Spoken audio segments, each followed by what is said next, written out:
On the morning of March 30th, 1984, a 43-year-old dairy farmer named Graham Backhouse walked slowly across this huge fenced-in field on his farm in Horton, England, carrying along a bucket of cow feed.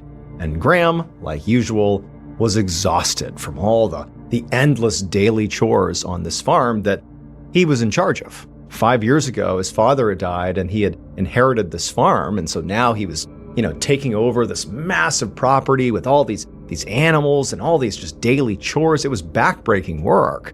And so it was like every day was a slog, just like today.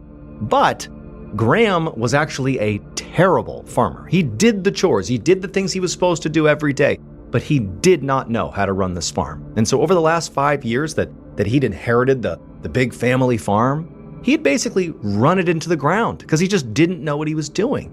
But he was sort of stuck because there was no one else to take over the farm. And so it's like every day he's doing all this backbreaking work and the profit for the farm is dwindling lower and lower and lower. It's like he was just trapped in this vicious cycle that he didn't know how to get out of. But in some ways, what was even worse than that is that Graham never even wanted to be a farmer. I mean, like as a kid, he grew up here on this property and he watched his dad every day do this labor and, work until the wee hours of the morning nearly every day. And he was an amazing farmer. He was amazing at taking care of this property, but Graham didn't want to do that. Like he knew he didn't. What he really wanted to do was be a writer. That's what his passion was. And so any chance he got as a kid, he was like, writing things down, poetry, journaling, whatever it was. But then his dad sort of suddenly died and he's handed the farm and it's the family legacy. And so here he was, just sort of saddled with, in a way, golden handcuffs, except he was destroying those handcuffs. There was no gold in them. It was about to be like an insolvent farm and it was all his fault. And then on top of all the guilt and the shame and the embarrassment of how badly this was going, he also recently had begun getting into these heated disputes with his neighbors over the property lines. And so it's like all around him is just constant problems.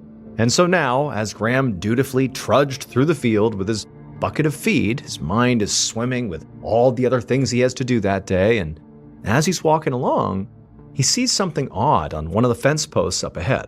And as he got closer to it, he began to hear this really loud buzzing of lots of flies in the area. And then finally, when he got up to the fence post, he saw why the flies were here. Because on the fence post, the thing he saw was a severed lamb's head, and the flies were swarming all around it. And then before Graham could process like why this lamb's head was here, which immediately appeared to be intentional. It didn't seem like a lamb had somehow gotten trapped here or something, like somebody took this head and put it here. He's sort of looking around and he sees taped to the fence right nearby is this piece of paper with a message on it. And it was basically in all capital letters, and even from a distance, he could have been able to read it. And it just said, "You next." Now, of course, this is like collectively a shocking scene. This is a very obvious threat to Graham. Someone has placed these things here to threaten Graham. But believe it or not, when Graham saw the letter, not so much the lamb head, but the letter, he sort of didn't breathe a sigh of relief, not at all. But he had actually gotten, over the past couple of weeks, several other letters like this. So this is just a continuation of something that's been going on here. The animal head, that was new. That was a clear escalation here. But the letters, that had been happening. The notes had started around the end of the previous month when one had arrived at his house by mail, which had just directly threatened Graham. And then he and his wife had gotten even more messages after that, and all of them were threatening to hurt Graham and also his family. Now, Graham had gone to the police and told them, and they had said, do you know anyone that might want to hurt you guys? Do you have any enemies or anything? And Graham, like he wanted to say, oh no, definitely not. But realistically, he knew probably over the course of his life in this small town, Horton is like this really small village, there's a good chance that he might have made some people mad somewhere along the lines. He wasn't perfect. But in his mind, he basically got along with everyone. And so he said, no, I don't think so. But the police, after getting Graham's statement, they didn't really do any investigating. From what Graham knew, they basically had just filed a report and called it a day. But now, as Graham is standing here by his fence and there's this animal head here, again, this is like a clear escalation. It's no longer just notes. We now have a dead animal involved. This is like a real threat. So Graham, at this point, is mad, feeling like the police really let him down, and he ripped the note off the fence and he headed back to his house to call the police again. 10 days later, on the morning of April 9th, 1984, Graham was inside one of his barns and he was milking a cow. And he had the radio on and the music turned all the way up as he worked. Graham, 10 days before, had called the police and told them about the severed lamb head and the note. And at this point, they said that they would actually start an investigation. But Graham had not heard anything from them since they said that. But at the same time, he also hadn't gotten any other threatening notes since. So even though Graham didn't feel like whatever was going on was over, he still felt like, he and his family did need to find a way to just, try to live their lives like normal, because what else could they really do? And so today was just going to be a day where he and his family just tried to go about their business as they normally would.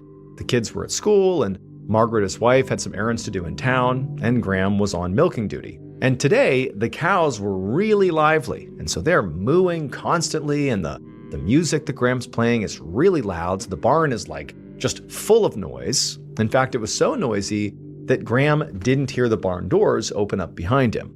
However, he did hear voices suddenly begin shouting inside the barn, and he turned around just as two locals that he recognized from his village charged into the barn, waving their arms frantically at him, telling him something. And so Graham, he lunges and turns off his radio, and he turns to these locals and he said, what's going on? And they told him, your wife, she's been in this terrible accident. You need to come outside right now. And so Graham, he's shocked by what they're saying, but he's thinking I thought my wife was in town running errands. What do you mean come outside? And so he jumps up and he runs with the locals outside and he looks towards his house, the farmhouse, and he sees there's all this gray smoke curling up into the air. And so Graham sprints to his house. He runs around to the backside where the driveway is, where the smoke appears to be coming from. And as he turns the corner, he sees his car, and it's damaged in some way, and the smoke is definitely coming off the car. And he turns the corner fully, and he looks onto his front yard, and there, laying there in a bloody heap, is his wife. And so Graham, he's just so shocked for a second, he's paralyzed. And then he turns and he screams at the other two, the locals who had just told him about the accident. He yells for them to call the police, and then he runs for his wife.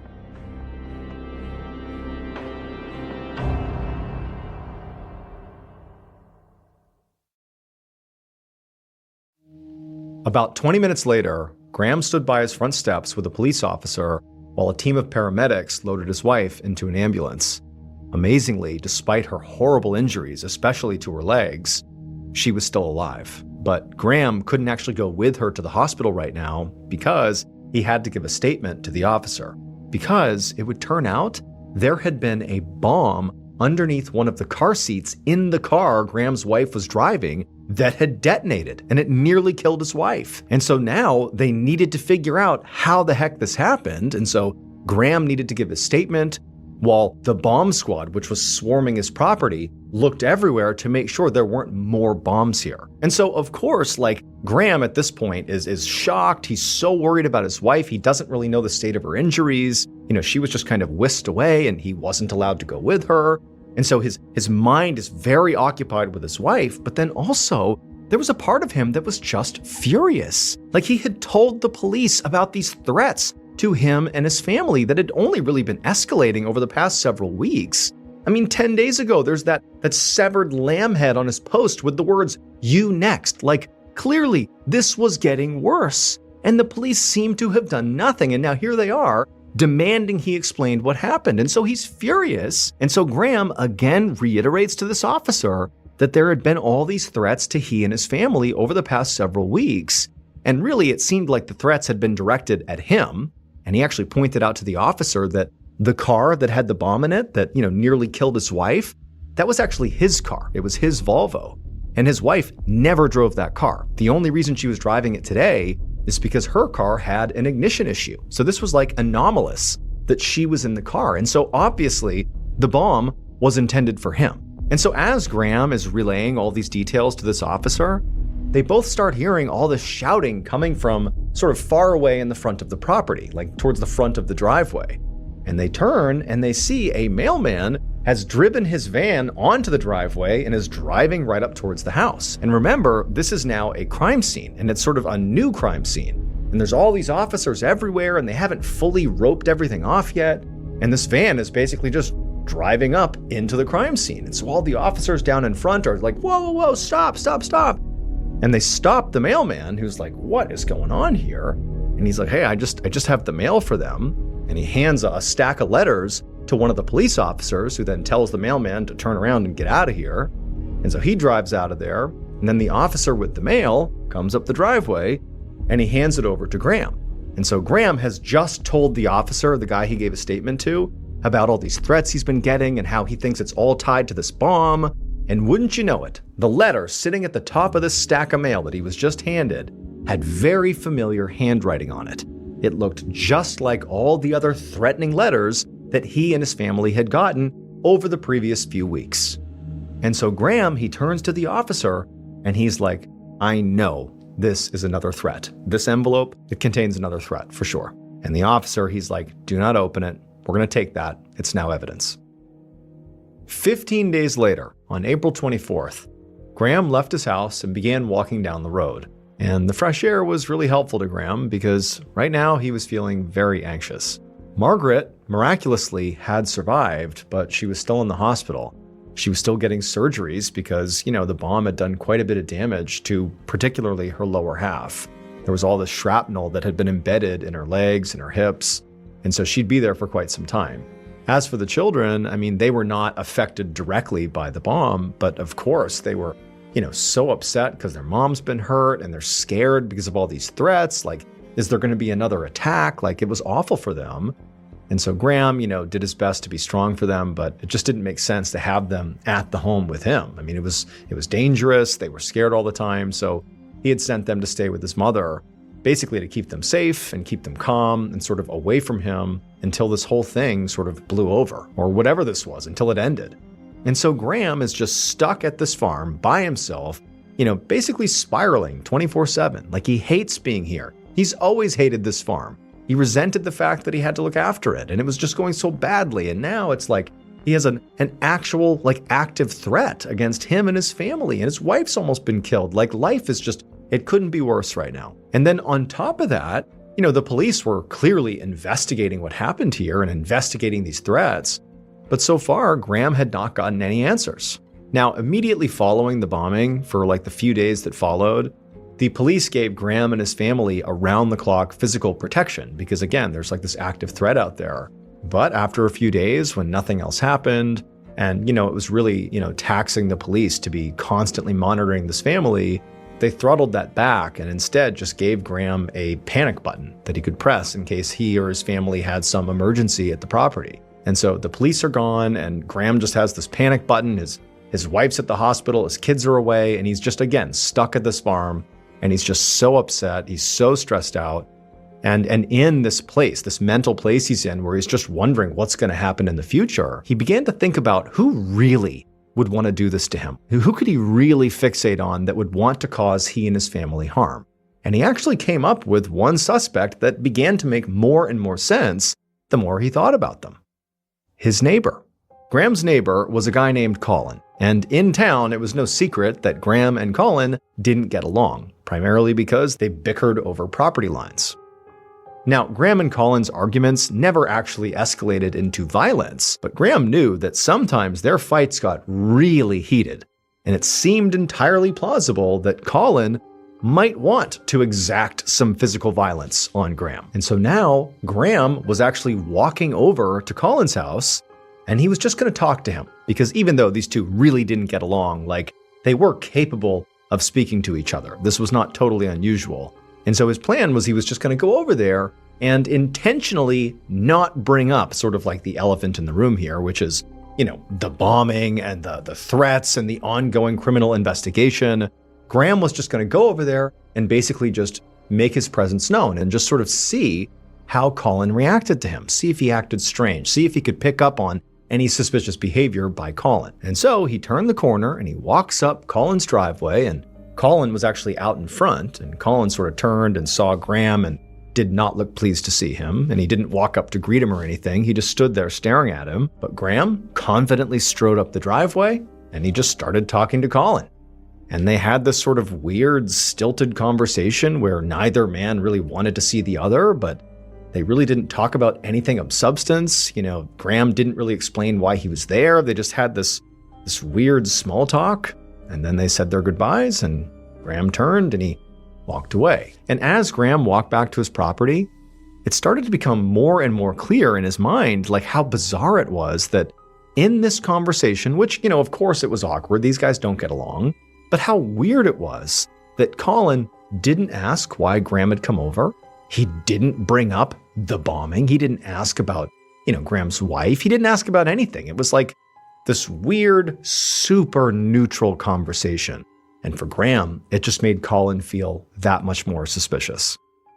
A few days later, on the night of April 30th, Graham was in his office inside of his farmhouse, staring down at a blank notepad. Graham was trying to write, because that used to be something he loved doing. But, tonight he just couldn't be creative. I mean, no arrests had been made in this case. His wife was still at the hospital. His kids are still out with his mom. No progress has been made on this case. Like, he still feels like there's this imminent threat out there. And also, the police had very recently interviewed Colin and nothing came of it. So it just sort of seemed like nothing was going on, but all the problems he had were still very much there. And so as Graham is sitting there feeling terrible, he hears this loud, sudden knocking on his front door. And immediately, Graham's on edge. One, he wasn't expecting visitors. And two, really, generally, he didn't get guests, especially this late at night. And considering everything going on right now and the fact that no arrests have been made, I mean, he's fearful, he's paranoid. But, he's here all alone. He can't just ignore the fact that somebody's here. And so very apprehensively, he gets up and he begins making his way out to the front door. When Graham was about to open the door, there was another pounding on the door, like whoever was out there was really eager to talk to him. And so Graham, like his pulse is racing, and he grabs the doorknob, he turns it, and he opens it. And the instant he saw who was standing out there, Graham knew he had to turn and run and press that panic button. Just a few minutes later, Detective Superintendent Tom Evans with the local police charged up the walkway of Graham's farmhouse with a team of officers right behind him. Evans was the lead investigator on Graham's case, like the entire ongoing, threat and bomb case. And he'd been notified that the panic button that they had installed in the farmhouse had just gone off. So his team was responding to see if, maybe the person or people who were targeting Graham and his family had struck again. When Evans got up to the front door, he tried the handle and found that it was open. So he opened the door and he announced that police were here and they were coming inside, but there was no answer. And so Evans and his team went inside. And pretty much immediately when he stepped inside, he saw a dead body. There was a man laying on his back in the hallway and his chest was covered in blood. However, when Evans approached him, he realized that this was not Graham. This was someone else. This man was much older than Graham. He was in his 60s, and at first he just had no idea who it was. But then after a second, Evans actually recognized him. It was Colin, Graham's neighbor, who they'd actually interviewed fairly recently during their investigation. Colin, in addition to having what appeared to be, one or several gunshot wounds to the chest, was holding a knife in his right fist. Before Evans and his team could take note of anything else here, they began to hear moaning coming from the kitchen. So Evans told a few of his officers to stay with the body, and then Evans and another officer slowly made their way, guns drawn, into the kitchen to see what was going on. And when they turned the corner and looked into the kitchen, it was a bloody mess. There was blood really on everything, chairs, tables overturned, and then lying on the ground in the center of all the chaos, cradling a shotgun, was Graham Backhouse. And Graham was a mess. He was the one who was moaning. He had this just horrible knife wound on his face and he was bleeding profusely. And he also appeared to have a gash across his chest and also across his stomach. Evans and his partner, they run over to Graham and they kneel down next to him. And, Graham, he's in rough shape, but he's clearly, stable. He can talk. He's in a lot of pain. And Evans asks him, hey, what happened? And Graham, who again, he's in quite a bit of physical pain here. So every time he speaks, he's sort of gritting his teeth. But he was able to explain to Evans that he heard a knock on his door. He opened it up and there's Colin, his neighbor. And it was unclear what he was doing here. And before long, the two men are getting in this argument. And then Graham said that Colin sort of inexplicably admitted that he was the one who planted the bomb. He was the one who was leaving all these threats. And then Graham, who was about to run and press the panic button, right before he did, he said Colin pulled out a knife and then started chasing after him. And at that point, Graham said he bolted, he grabbed his shotgun, he was able to get a shot off in self-defense, and then he did press the panic button. And he had no idea what happened to Colin, but he figured he was dead.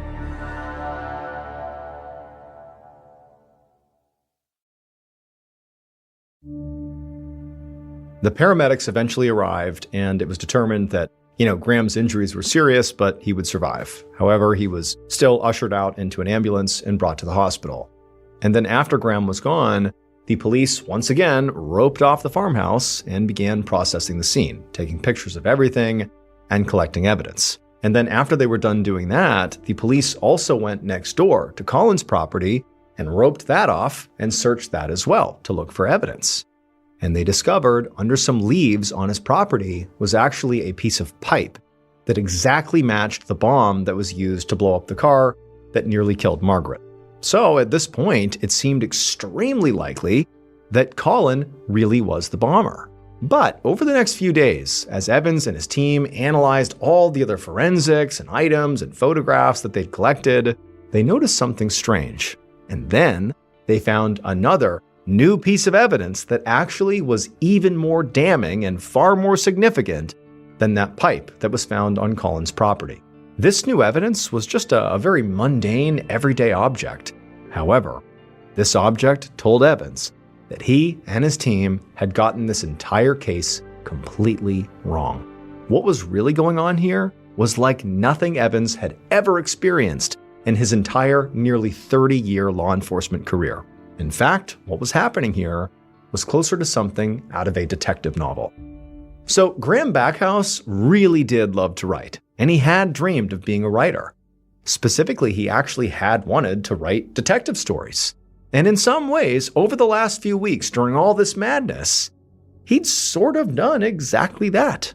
Using his spiral notepad, he'd concocted a very over-the-top, exciting narrative full of twists and turns and intrigue and murder. Except the thriller that Graham was putting together, this detective story, was not all fiction.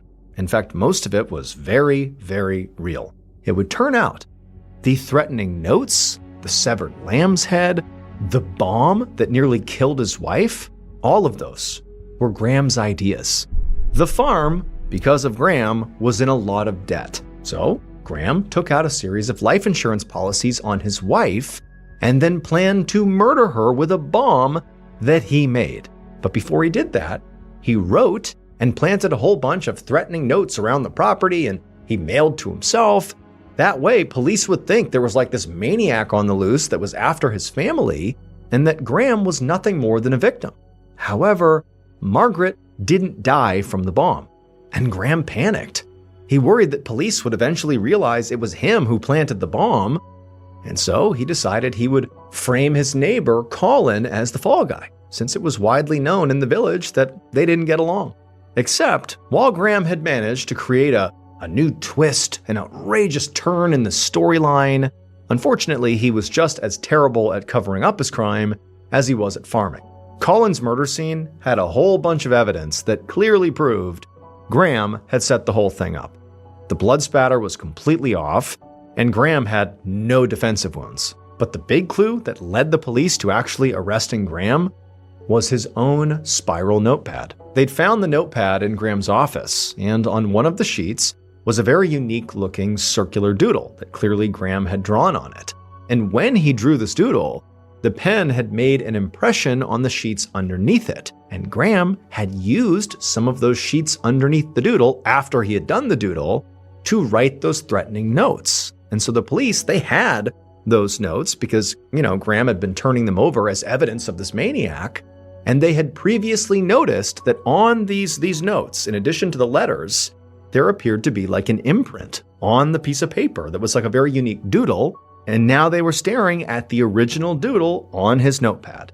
And so that allowed them to directly link the threatening notes right back to Graham.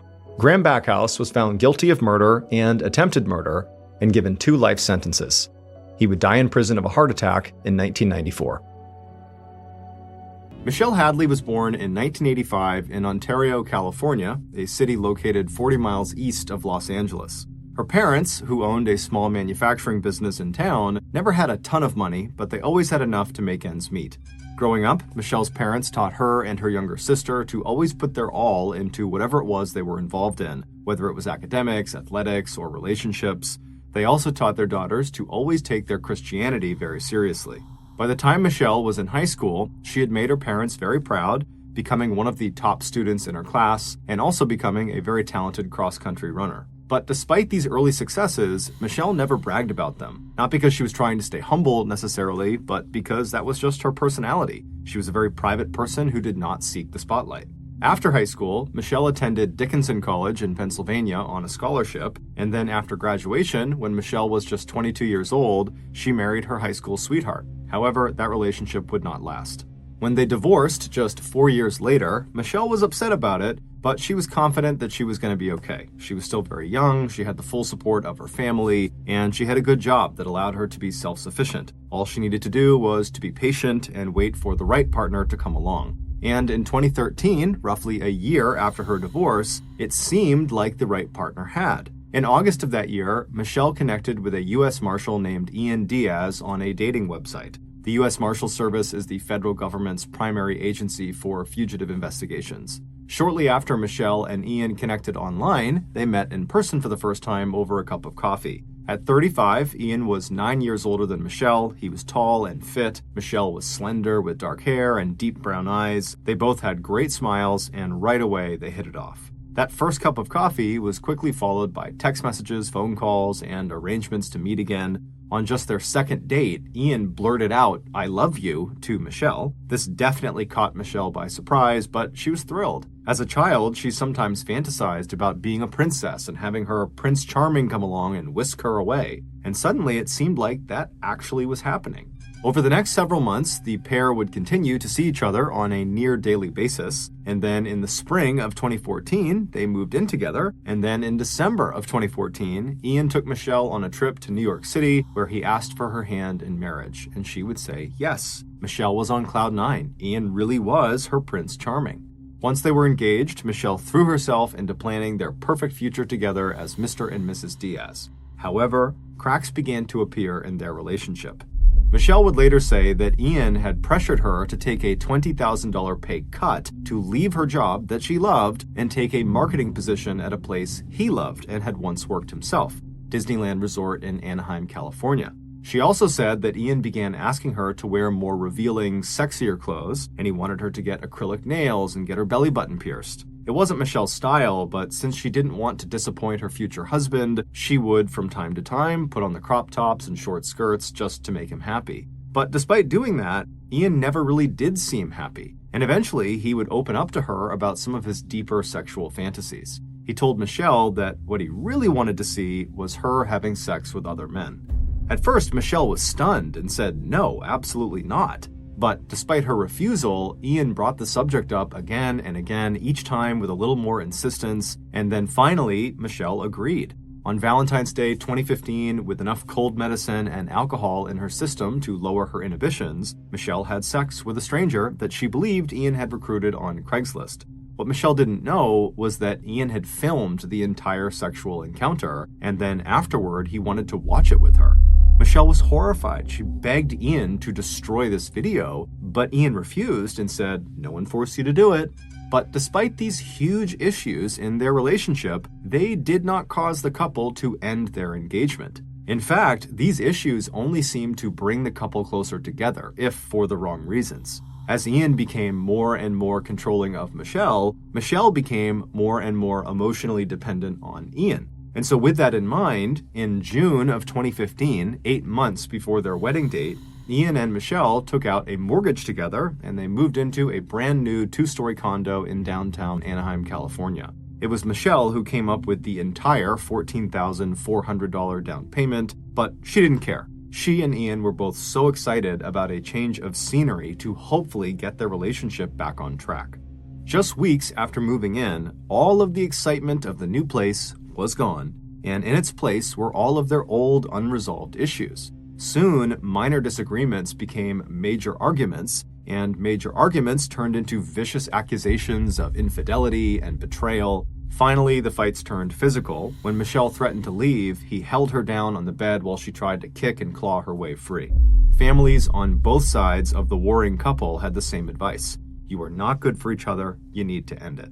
So at the end of August, just 2 months after Ian and Michelle had purchased the condo together, Ian took back the engagement ring he had given Michelle, and Michelle packed up her Volkswagen Jetta and drove off to stay with her parents. But as much as Michelle and Ian now wanted out of their relationship, as long as they owned that condo together, they could not entirely sever ties. Michelle wanted Ian to sell the condo so she could get reimbursed for the down payment she had made, but Ian liked the condo and had no intention of moving out. This put them at a sort of standstill and kind of forced them to continue interacting despite being broken up. And surprisingly, through their somewhat regular exchanges over this property, they learned how to be cordial again. Ian would text Michelle first about the property, and then he would follow up and ask how she was doing, and Michelle would do the same thing to Ian. Even though this did not get them anywhere closer to solving their condo issue, it seemed like they were at least at a point where they could treat each other with respect. However, this would not last. On September 10th, so 1 month after Michelle had moved out and when the condo issue was still completely unresolved, Ian received a very strange and upsetting message from Michelle. In between friendly, cordial text messages, Michelle sent him a long, bizarre, rambly email that could only be described as biblical in her condemnation of the man she once wanted to marry. She wrote, "Your sins are many, including defiling me and my family with your wicked and evil sexual acts, your financial coercion and irresponsibility, your gluttony, your greed, your lust, your sloth, your wrath, your envy, and most of all, your pride." She finished it with, "You may try to hide behind the law of man, but it is a weak shield that will bend and crack against the sword of God. I will bring the full force of the law and the word of God against you to judge you." Ian knew that Michelle and her family were religious, and he knew from their relationship that Michelle was prone to emotional outbursts. But even by her standards, this email revealed a vengefulness that he had not seen before. Ian was so shaken up by it that the very next day, on September 11th, Ian filed a restraining order against Michelle. After reading the email and speaking with Ian, the judge did not grant the restraining order against Michelle. However, Ian's request had now brought Michelle to the notice of the Anaheim police. Shocked that she had even been the subject for a restraining order, Michelle immediately hired an attorney to handle all interactions with Ian, and Ian would hire an attorney as well. And by November of 2015, the lawyers were finally able to work out a compromise with the condo that would allow Michelle and Ian to finally move on from each other. The deal stated that Michelle would not get back her $14,400 down payment. Instead, she would continue to pay half the mortgage for 6 months. But after that, Ian would either assume full responsibility for the mortgage, or he would have to agree to sell the condo and split the profits with Michelle. Even though neither side was fully happy with this arrangement, they both were just exhausted from all the fighting and were ready to just accept it and move on. And so they both signed the agreement, and then the 6-month timer began. Ian stayed in the condo, and Michelle, who was living with her parents, decided to get her own small apartment and go back to school to get her master's in business. In January 2016, just a month or so after the condo settlement was finalized, Ian Diaz met another young woman through a dating site. Her name was Angela Connell. She was roughly the same age as Michelle, and she was looking for a serious relationship.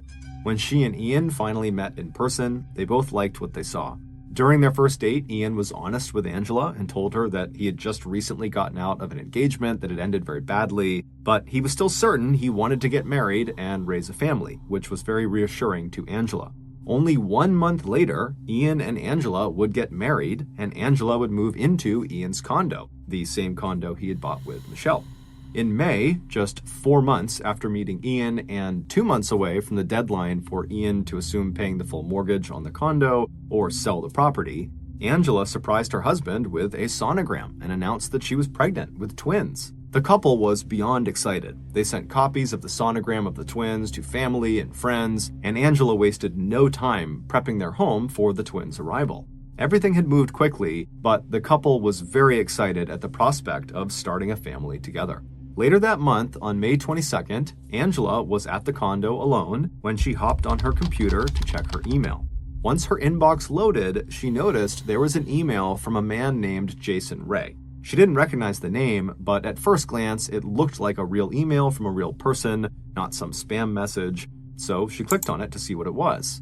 And the words she read sent a chill through her body.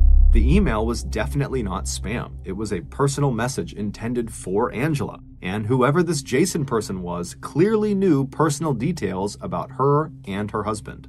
The email, which was littered with biblical references, explained to Angela that Ian had been unfaithful to her and that he didn't love her and he never would. Jason also told her that Ian was going to harm her if she didn't leave him immediately. And the email closed by telling Angela that she and her husband had sinned against God.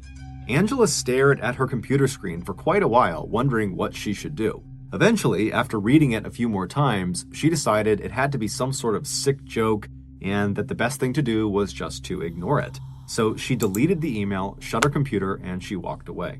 The next morning, Angela logged back onto her computer, and when she opened her email, there was a new email from Jason Ray sitting at the top of her inbox. Angela thought about not even opening it and just deleting it, but her curiosity got the better of her and she clicked it open. Once again, the message was aimed at trying to convince Angela to leave Ian. It was full of biblical references, and at certain points it didn't even make any sense. But there was a new twist to this email versus the one she had received the day before. In this email, the sender, Jason, clearly references Michelle, Ian's ex. Jason would write that Angela was Ian's Eve, and Michelle was Ian's Lilith. According to a particular interpretation of Jewish folklore, Lilith was the first wife of Adam from the famous Adam and Eve story. But Lilith was banished from the Garden of Eden for disobeying Adam, at which point God made Eve out of Adam's rib, and then Eve became Adam's wife. While somewhat confusing, the message Jason was sending Angela was fairly clear. Angela was not meant to be Ian's wife. Ian's true wife was Michelle. Angela didn't know anything about Ian's ex, Michelle. All she really knew was her name and that she existed. But despite the lack of insight into who Michelle was, Angela couldn't help but think, this email sounds an awful lot like something a deeply scorned lover would send.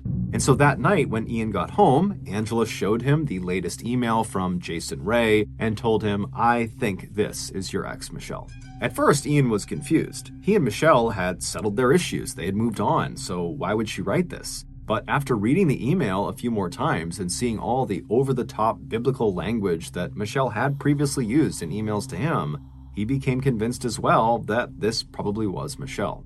However, he told Angela that Michelle was very mercurial and that she must have just gotten worked up about something and she's overreacted. That's why she sent these emails, and she's likely to calm back down and they will never hear from her again.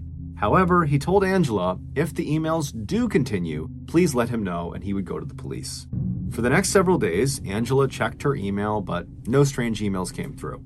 But roughly a week after that first Jason Ray email arrived, Angela received another email from Jason Ray, and this time the subject line simply said, die. The body of the message read, I hope you are scared of death tomorrow. Be prepared, don't sleep. Be watchful of the daughters of God. We will steal your child and we will watch as it dies. Within minutes of receiving this email, Angela received a barrage of others from Jason Ray, as well as from other account names she didn't recognize, like Lilith Truth. And all of these messages included the threat that Angela was going to be harmed in the coming days, and there was nothing she could do to stop it. Angela was horrified and was starting to wonder if this really was something Michelle could be doing. It just felt so evil. Then she noticed at the bottom of one of the emails she had just received that it literally said, from Michelle. It looked like the signature had been automatically entered into the email template, and then Michelle must have just forgotten to delete it before sending. Or, as Angela and Ian stared at it and discussed what it could mean, they thought, well, maybe she left it in on purpose. Maybe she wants us to know this is from her. Either way, at that point, Ian and Angela felt fairly certain that Michelle was really behind this, and so they printed out all of the nasty emails Angela had received to date, And they took that along with the email Michelle had sent Ian the year before that was very biblical in nature. And they took all of that to the courthouse, and Ian would file another restraining order against Michelle. A few days later, on June 6th, 2 police officers went to Michelle's residence and literally handed her the order to appear in court for this restraining order. The date was set for June 17th. But that night, and over the course of the next several days leading up to this court appearance, Angela continued to receive dozens of emails from Jason Ray and Lilith Truth and other anonymous accounts threatening to make her pay for having filed this restraining order. Even though Ian told Angela that there was just no way Michelle was actually going to hurt her, Angela couldn't help but feel terrified and was afraid to leave the house. Finally, June 17th arrived, and Angela and Ian arrived at the court alongside a huge group of friends and family members who were there to support them. When Michelle walked in with her lawyer, she was met with boos and hisses from all of these supporters, and then once court was called to session, Angela and Ian outlined what had been happening over the last couple of weeks, and they showed the judge the stack of all these emails. The judge reviewed the documents and then turned to Michelle and asked her what she had to say for herself. And she would say, "I didn't send those emails. I don't know what's going on. I didn't do this." But the judge wasn't buying it, especially given the fact that Ian had previously filed for a restraining order against Michelle for threatening emails. And so this time, the judge did grant the restraining order, prohibiting Michelle from having any further contact with Ian or Angela. Angela and Ian were thrilled, and when they walked out of the courtroom, they felt confident that this nightmare was finally behind them. But within hours of getting home, Angela started receiving more emails, and immediately they contacted the Anaheim police to report that Michelle was already violating her restraining order. But since the emails they were receiving now were not signed by Michelle, there was no way for the police to prove that Michelle was in fact violating her restraining order. And so for several days, the ferocious, threatening, biblical emails continued, and there was seemingly nothing Ian or Angela could do to stop it. Then, as if it wasn't stressful enough, Angela received an email from an account she had not seen before, inquiring about her rape fantasy request on Craigslist. Angela did not understand what this person was talking about, but eventually, when she went online and investigated, she discovered there was an entire marketplace of people posting ads on Craigslist seeking partners to take part in a rape fantasy. And someone had clearly been pretending to be Angela and was going into these places on Craigslist and responding to all of these ads saying that she, Angela, was interested. And then she would leave them her address and what she looked like and what her daily habits were like. And according to some of these men that were reaching out now to Angela, apparently whoever was doing this was indicating that Angela didn't just want to be a part of some basic rape fantasy. She wanted to be attacked out in public, and she was encouraging these men to follow her and stalk her and then attack her and rape her. And even if she tried to say stop, don't. Angela knew Michelle had to be behind this, but again, there was just no evidence tying these rape fantasy responses to Michelle because she wasn't signing her name to them. And so despite how absolutely horrifying it was to learn this was going on, there was nothing the police could do to stop it. For Angela, this was a nightmare. The stress and the fear of this situation was just so much that she basically just hid in her condo all day long. But on June 24th, so 1 week after the court appearance and just a couple of days after first learning about this rape fantasy ad, Angela had to leave the condo to go out and run a few errands. And so she gathered up her things and she called Ian, who was at work, to let him know that she was heading out in case anything happened to her. And then she left her condo. She went downstairs to the large parking garage underneath their development where residents could park their cars. She hopped in her car and she drove up the ramp out onto the street and then went about her day, running her different errands, and it was totally uneventful. At some point when she was done, she made her way back to the condo complex. She went down the ramp into the underground parking garage. She found her way back to her assigned parking spot. She parked. She got out of her vehicle. She shut the door and she began walking from her car to the door on the far side of the garage that would lead to the stairwell back up to her actual condo. But when she got maybe 30 feet away from this door, she heard movement coming from behind her.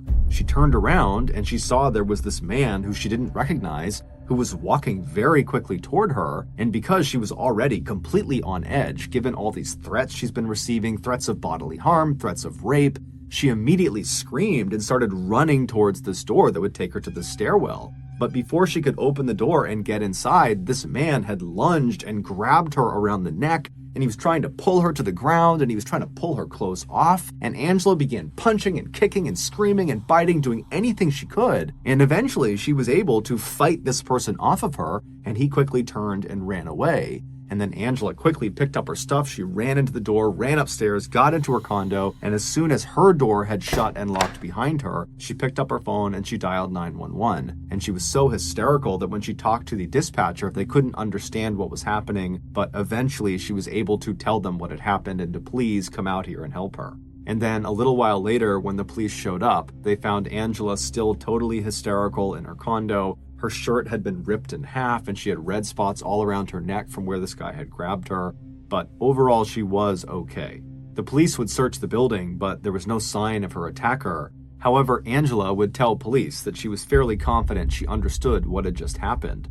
She explained what was going on with her and her husband's ex, Michelle, and how despite this restraining order against her, she was clearly signing Angela up for these rape fantasies on Craigslist. And so most likely this man who had attacked Angela down in the garage was only there because of this rape fantasy ad. The police took down her statement, and then that night they would go to Michelle's residence and they would show her a search warrant that authorized them to search all of her devices, her phone, her laptop, all of them. And when Michelle turned them over and gave up all of her passwords, the police were able to find enough evidence that she was behind the harassment of Angela and Ian that they arrested her on the spot. Angela and Ian were relieved when they heard the news, and that night, while Michelle was in jail, the threatening emails completely stopped. However, the following day, Michelle posted bail, and within hours of her being free again, Jason Ray and Lilith Truth began bombarding Angela's inbox again.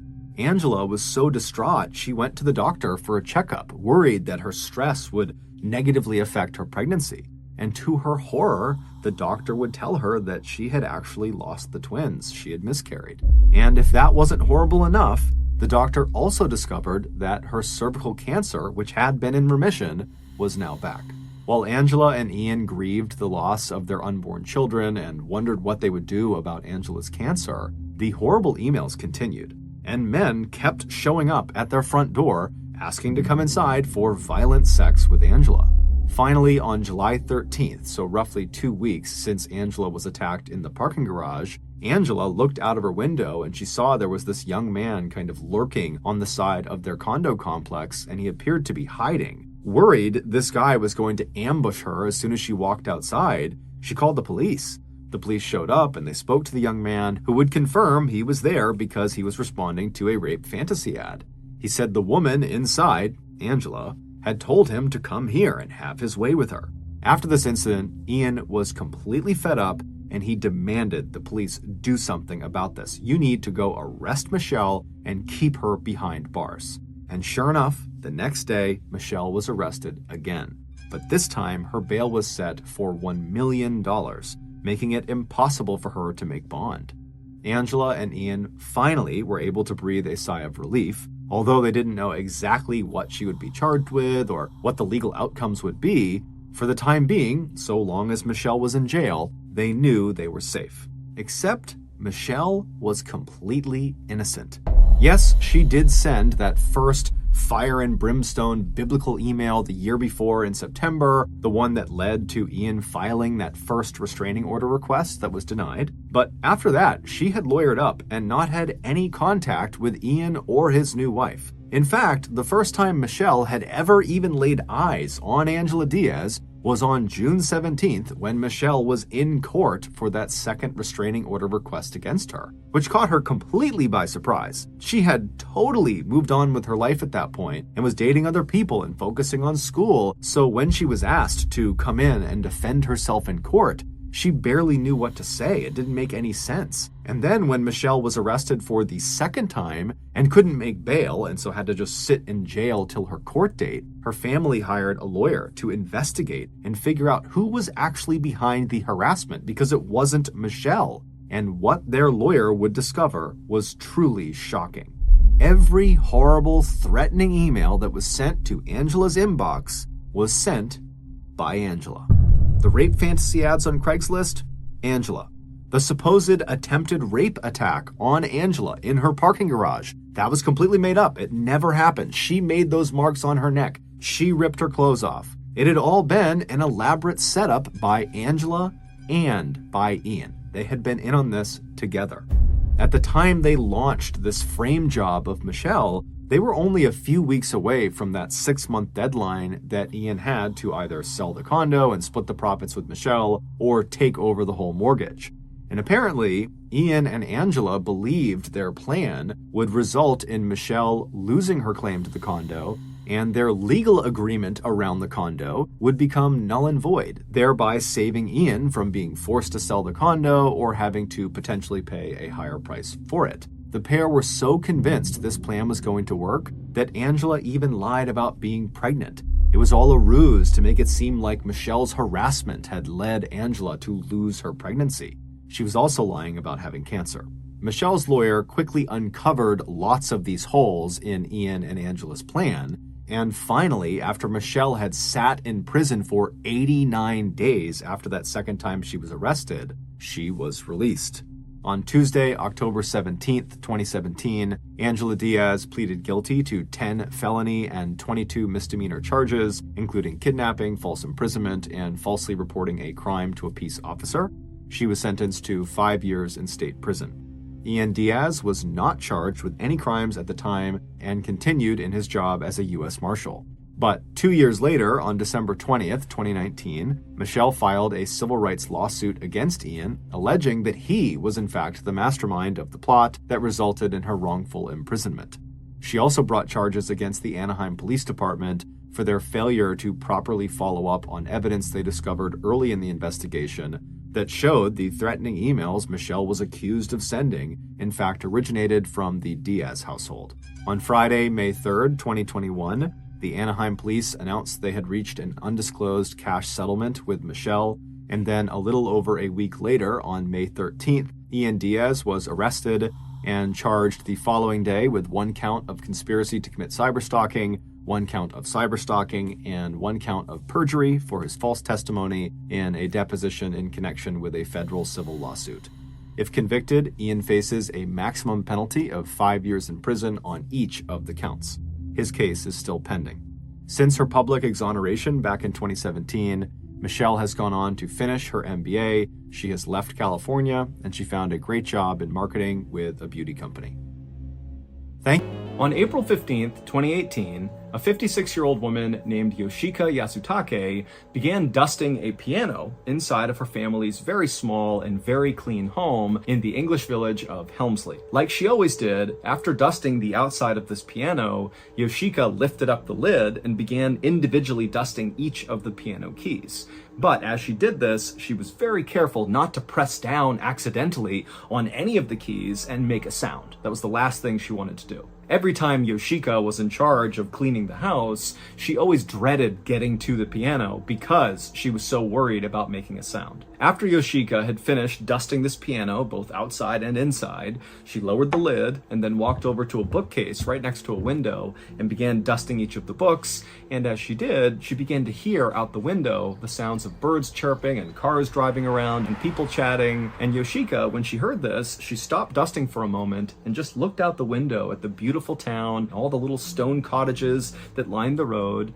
And as she looked out there and listened to the sounds of her village, Yoshika was struck with a sadness about all the things that she was missing out on. Once, Yoshika had been a world-class pianist. She had trained at the Royal College of Music, which is one of the most prestigious institutions in London, and she used to play packed symphony halls where sometimes in the audience would be literal members of the royal family. I mean, she was a really big deal. But Yoshika didn't play the piano anymore because her younger sister, Rina, had come back home. Now, as soon as Yoshika thought of Rina, she got angry and instinctively just turned and stared at Rina's closed bedroom door. And just for a moment, Yoshika wished that Rina had not come home, because ever since Rina had come home, it was like all of Yoshika's family had decided that nothing else was important. Rina was the only thing that mattered. The Yasutake family consisted of Yoshika, as well as, of course, Rina, who was 49 years old, and they both had a brother who was 51 years old, and his name was Takahiro, and the three siblings' mother also lived with them, and she was 80 years old.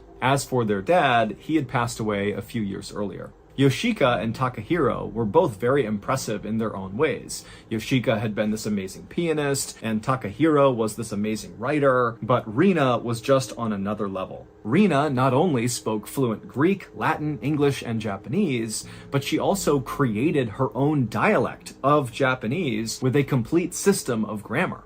Rina was also this unbelievable artist, and everybody wanted to buy her paintings, but Rina would never sell. Or if she did, it was quite rare, but that only created lots of hype around her artwork. It was like so valuable to get your hands on one of Rina's paintings. As a child, Rina had been awarded all these scholarships to all these prestigious private schools, and then after graduating high school, she was given a full-ride scholarship to the University of Cambridge, which is one of the most prestigious universities in the world. And so everybody assumed Rina was on track to become this world-famous artist. But there was something dark inside of Rina that no one could quite place. It only came out when she would have these sudden outbursts of anger, and people would see this side of her that just didn't line up with the rest of who she was. But these flashes of anger would often pass quickly, and so people kind of wrote it off as a byproduct of extreme genius. It was like her brain just sometimes couldn't quite handle how smart she was, and she would get mad and frustrated. But when Rina graduated from the University of Cambridge and came back home,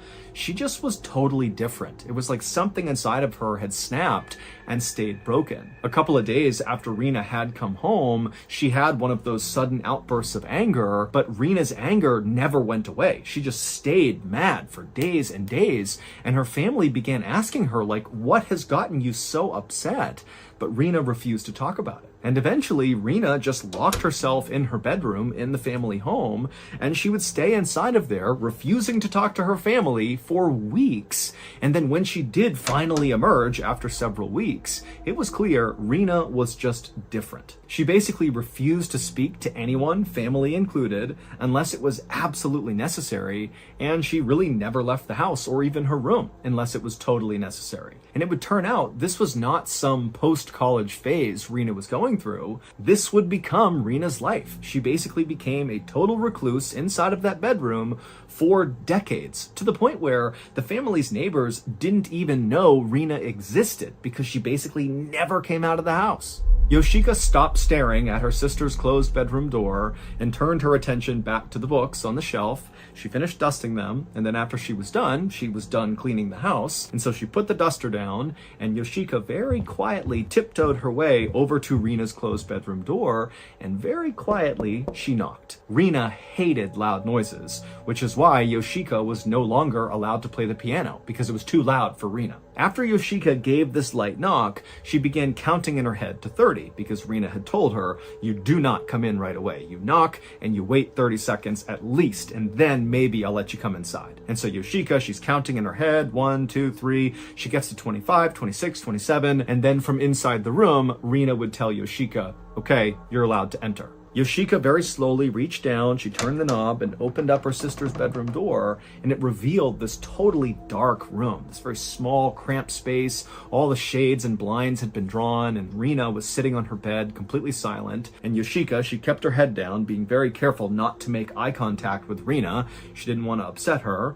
And Yoshika, she walked into the room, she made her way to the table, and she scooped up all of Rina's dirty dishes. And then Yoshika, she turned around and began walking out again, and as she did, she tried to take a quick glimpse at whatever Rina was working on in her bedroom, because Rina had told her family that she was working on this master work, but wouldn't really elaborate on it. And in order to work on this thing, she needed the room to be dark and the house to be silent, and she needed to focus exclusively on this master work, and the family needed to support her as she did this. But again, Rina just never really elaborated on what this masterwork was. She would just say that it was very special, and it would combine all the elements of her life, her spirit, her body, her soul. Even the family would be a part of building this masterwork. And when her family asked her, well, what do you mean? How can we support you in making this masterwork? Rina would just say, oh, you'll know when the time is right.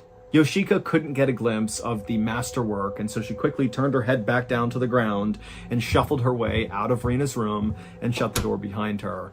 And then Yoshika, she went to the kitchen and she dumped Rina's dishes in the sink, which was totally clean to begin with, because one of Rina's rules was the house must always be immaculately clean, no dirty dish, no dust anywhere. I mean, it had to be perfect, spotless at all times, because that's the only way Rina could work on this masterwork. And so as Yoshika cleaned and dried off all of Rina's dishes and began putting them away, her brother Takahiro walked into the kitchen, and he would say to Yoshika that it was time for them to leave the house and go to the market and buy some supplies for Rina so she can continue to work on this master work. Yoshika was immediately totally annoyed that they had to go do this because everything was all about Rina, but she kind of buried those feelings and told her brother, okay, sure, let's go. Takahiro was different than Yoshika in how he thought about their younger sister, Rina. Yoshika totally resented Rina because now that Rina was home, Yoshika basically had to give up her career as this amazing pianist in order to support Rina in this whole master work she was working on. But Takahiro, he was totally fine giving up his writing career to just focus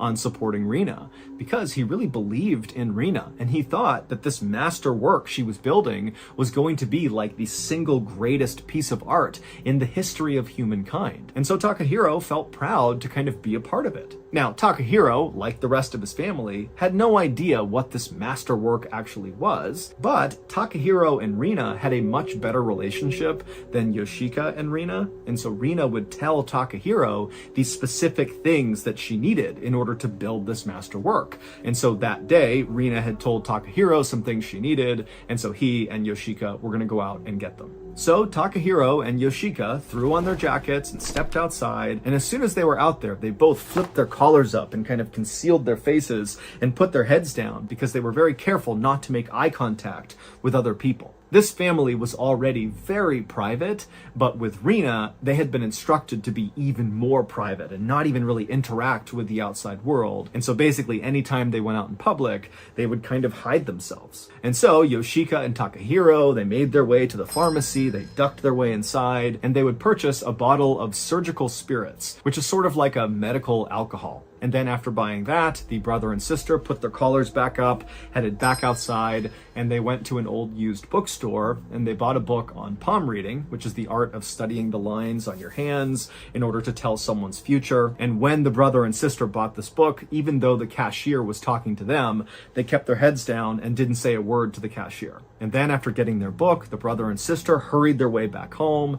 And when they got there, the door was locked, but instead of pulling out a key and unlocking the door of their own home, the brother and sister knocked and they waited. And then at some point their mother came to the door and they heard 4 locks turning. The door opened up and then Yoshika and Takahiro walked inside and they shut the door and then locked again the 4 deadbolts. Rina was adamant that no one in the family could carry around a key to the house. It was too dangerous because they could potentially lose the key in town and then someone could come into their house and potentially see Rina's master work, and they couldn't have that happen.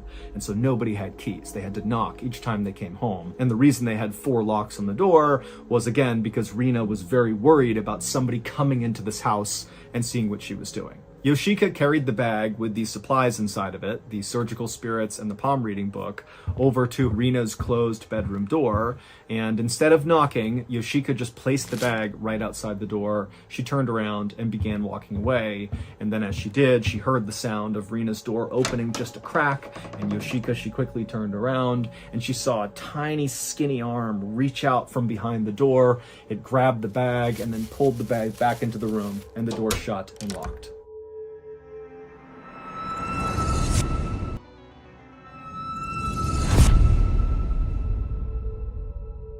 Three days later, on April 18th, 2018, Yoshika was sitting in the kitchen reading a book when she overheard her brother, Takahiro, chatting with Rina. Now, Takahiro and Rina were not facing each other in the same room talking. Rina was still in her bedroom, her door was closed, and Takahiro was outside of her bedroom, and he was just sitting on the ground with his back to the door, talking through the door to Rina. Now, this was not unusual, because unlike Yoshika and Rina, who did not have a good relationship, and who really didn't talk at all, Takahiro and Rina did have a good relationship, and they would do this fairly often. They would chat through the door for like hours at a time. And so for a minute, Yoshika kind of ignored her brother and sister chatting and focused again on her book. But at some point, she began hearing what her brother was saying, and it was just totally weird. And so she put her book down and just began listening to Takahiro. And what he was saying was, how can you do that? That doesn't make any sense. How? Only your soul? How? Yoshika sensed that her brother was confused and maybe upset about something, and so she couldn't help herself. She put her book down, and Yoshika walked out to the living room and looked down at her brother to see if he would kind of give her some indication of what was going on. But when Takahiro looked up and saw Yoshika, he and Rina stopped talking, and Takahiro just shook his head, stood up, and walked away. After Takahiro was gone, Yoshika very quietly walked over to Rina's bedroom door, and just out of curiosity, she pressed her ear up against the wood and tried to listen to see if she could maybe hear Rina and catch something she was saying that would begin to explain what she had just overheard. But all she heard was the sound of Rina slowly shuffling towards the back of her bedroom where her bed was, and then it was totally silent. And so Yoshika moved away from the door and went back into the kitchen, and she sat down to read again, but she couldn't focus on the book because it was like this wave of sadness was just coming over her. And the reason Yoshika was feeling this way is she was thinking about the fact that back in the day when she was a kid, her and Rina used to be as close as sisters could possibly be, and for much of their lives they were very close. Even after Rina began this kind of reclusive lifestyle, they still, were friends, they interacted. But something happened in 2013, 5 years earlier, that totally severed their relationship for good. On that day, Rina had emerged from her bedroom, and Yoshika offered to read Rina's palm. This was something the two sisters did for each other periodically. It was like a way for them to bond. And so Rina held out her hand, and Yoshika took it, and she began tracing a long horizontal line across her palm. Now, Rina's hands were different than most people's hands.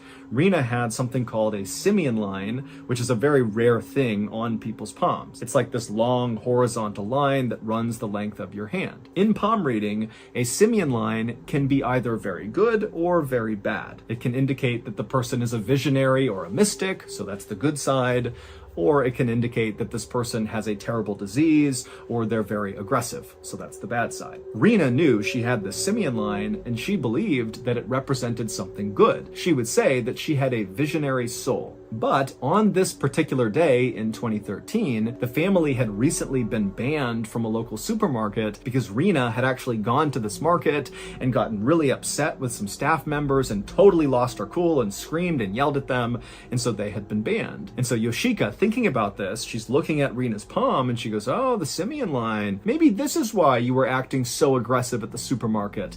Maybe this means you're an aggressive person. But after Yoshika said this, Rina was so offended that she whipped her hand back and began screaming and yelling at Yoshika, calling her an idiot and saying, you don't understand the vision that I have. I'm going to show the world someday this vision, and you and those idiots down at the grocery store would never understand. And then Rina began beating and punching and kicking Yoshika, and Yoshika's screaming and trying to protect herself. And then Takahiro, the brother, had to run in and separate the two of them. Now, even though Rina was prone to these angry outbursts, this was the first time that she had lashed out physically, and so Rina's mother was concerned that Rina had some underlying condition that was causing her to lash out physically, and so she sent Rina to the doctor. And the doctor would say, there is no underlying condition that led to this. However, it seems pretty clear that Rina is having some kind of psychological breakdown and needs psychiatric treatment, maybe even hospitalization. But Rina had totally rejected this, refused to get treatment, and blamed everything on Yoshika. And then after that, Rina really stopped leaving her bedroom. She left like once every couple of months before that, but now she basically stayed in there 24/7. And at the same time, Rina had added all these new rules that her family now needed to follow to allow Rina to be able to focus on her master work while she was in her bedroom. And that included no one having house keys and adding those 4 locks to the door. Also, the family was told to learn the new dialect of Japanese that Rina had created. This way, no one would ever understand what they were talking about. It would kind of protect them even more from the evils of the outside world. Also, Rina made sure her family got rid of all of their telephones, their TVs, TVs and their computers. And so Yoshika would sit in the kitchen for a bit longer, thinking about how sad it was that she had lost this relationship with her sister. And, Yoshika had a lot of regret about what she had said about the Simeon line. But eventually, like always, Yoshika just kind of pushed her feelings for Rina down. And before long, Yoshika was back to reading her book. For the next several weeks, Yoshika would see her brother, Takahiro, sitting up against the door to Rina's bedroom more often than usual, having these kind of hushed conversations through the door with Rina. Also, Yoshika began to notice that Takahiro was now cooking all of Rina's meals. Normally, their mother was the one who cooked Rina's food, but now Takahiro seemed to have taken over that task entirely. As for Yoshika, because she was primarily in charge of being the one to constantly clean the house, that meant she was the one going into Rina's bedroom and collecting her dirty dishes. And as soon as Takahiro had begun being the cook for Rina, Yoshika began to notice that more and more food was being left on Rina's plates. Basically, Rina wasn't eating as much food as she normally did, and this started to worry Yoshika. Rina was already a very small person. She was 4 foot 11 inches tall, barely 90 pounds, and Yoshika worried that, she really needs to eat. She's already so small, she can't afford to miss meals. And then one day in the middle of May, Yoshika went into Rina's bedroom and she saw all of her dishes were basically completely filled with the food she had been given. She basically had not touched them. And Yoshika, she really never actually spoke to Rina when she was in the bedroom. But this time she just couldn't help herself. And without even looking at Rina, Yoshika, she gathered up the plates full of food and she said, "Rina, you need to eat more of your food." Rina didn't say anything back, and Yoshika, she just quickly turned and walked out of the room. But after that interaction, Takahiro would tell Yoshika that Rina doesn't want you going in her room ever again. And so from now on, the dishes that you would normally collect, Rina will place them right outside of the door. That way, you don't have to go inside that room. Also, around the same time, Rina, who normally would only leave her bedroom to go use the bathroom, well, she began going to the bathroom exclusively at night when her family was asleep to avoid any interaction with them. And so by this point, Rina's interactions with her family were reduced to basically zero. By early August, Takahiro and Yoshika were being sent to the store more and more often by Rina to get more of these surgical spirits, the medical alcohol. Now, neither Takahiro nor Yoshika had any idea what Rina was doing with these surgical spirits, but they knew it was their duty to support her, and so they kept buying them. And what they would do is they would come back home with these bottles, and Takahiro would barely open Rina's door, and he would tuck the bottle inside, and then Rina would take it, the door would shut, and then Rina would never give them her empty bottle. Basically, the bottle went in, and it stayed inside. Then, on August 18th of 2018, Takahiro and Rina appeared to get in some kind of a fight. Yoshika was in the kitchen and she saw that Takahiro was sitting against the door of Rina's bedroom and the two were having kind of a hushed conversation. And then at some point, Takahiro stood up and he turned around and faced the door and kind of yelled into it, "I told you your soul was not enough." And then Rina said something back to him, at which point Takahiro said, "No, please, please," as if he was kind of begging with Rina to change her mind. And then before Yoshika could come over and ask Takahiro what was going on, Takahiro just opened up Rina's bedroom door and walked inside, and suddenly the house went completely silent. Yoshika was too nervous to walk over and look inside of the room, and so she just stayed in the kitchen and listened. And for 15 minutes, it was absolute silence. And then Takahiro walked out of Rina's bedroom, shut the door behind him, and he looked very calm. And at this point, Yoshika looked over at him and said, "What's going on?" And Takahiro, he would just smile and tell Yoshika that Rina's masterwork is nearly completed. And then Takahiro asked Yoshika if she remembered when Rina had said, at some point her masterwork was going to require some direct help from the family. But she said, we'll know when the time is right for us to participate. And Yoshika would say, "Yes, I remember that." And Takahiro said, "Well, the time is now." Then Takahiro told Yoshika that they had to go to the store and get more surgical spirits. And so really without questioning him, Yoshika went with him. They went to the store and they would purchase 3 times the normal amount of surgical spirits that they normally would. And then when they got home, Takahiro alone would go into Rina's bedroom with these surgical spirits. He would shut the door behind him and Yoshika just sat in the kitchen for about 10 minutes until Takahiro came out again, no longer carrying these surgical spirits. And he would come over over to Yoshika and he would say, Rina is ready to reconcile with you. She wants you to sit by the door and talk to her. And if you do that, you can be more involved in creating her masterwork. And at this news, Yoshika felt a mixture of frustration and relief. She had never thought it was fair that Rina had so completely cut her off after that 2013 simian line joke she made while palm reading. Also, Rina had made Yoshika's life so difficult for so long. I mean, Yoshika had basically been forced to give up her dreams of playing the piano, and she had to give up her friends and all of her life ambitions and goals to just support Rina. But despite all of that, deep down, Yoshika missed Rina terribly. They did used to be so close. She wanted to have that relationship again. And so Yoshika walked over to Rina's closed bedroom door. She sat down against it, and at first, she didn't say anything, and Rina didn't say anything either. But then at some point, it was like the floodgates just opened, and Yoshika kind of began pouring her heart out about how sad she was, about how her and Rina's relationship had really gone south and how she wanted to fix it. And now normally, on the rare times that Yoshika would talk through the door to Rina, like when she was trying to open it up to drop something off or whatever it was, oftentimes Rina would just start banging on something inside of the room, kind of to tell Yoshika to stop talking and go away.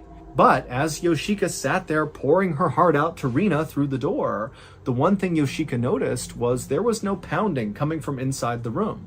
Rina was listening to her. And then the next day, after Yoshika and Takahiro had gone to the store again and gotten more surgical spirits and brought them back to the house, instead of just Takahiro being allowed to enter Rina's bedroom, this time Yoshika was allowed to join. And so Takahiro and Yoshika, they went into the dark bedroom and Rina was laying on the bed and they walked over to her and Takahiro showed Yoshika what they needed to do. It was the last step of this masterwork project that Rina was working on.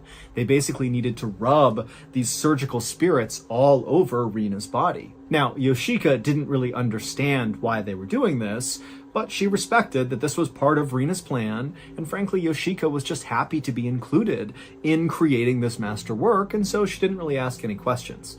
And so after the brother and sister had rubbed this alcohol all over Rina for about 10 minutes, they walked back outside, they shut the door, and then Yoshika, she stayed back and sat down against the door and kind of poured her heart out again to Rina, and it was just very therapeutic. And in many ways, this was the first time that Yoshika was feeling happy again. I mean, she was finally starting to repair this relationship with Rina.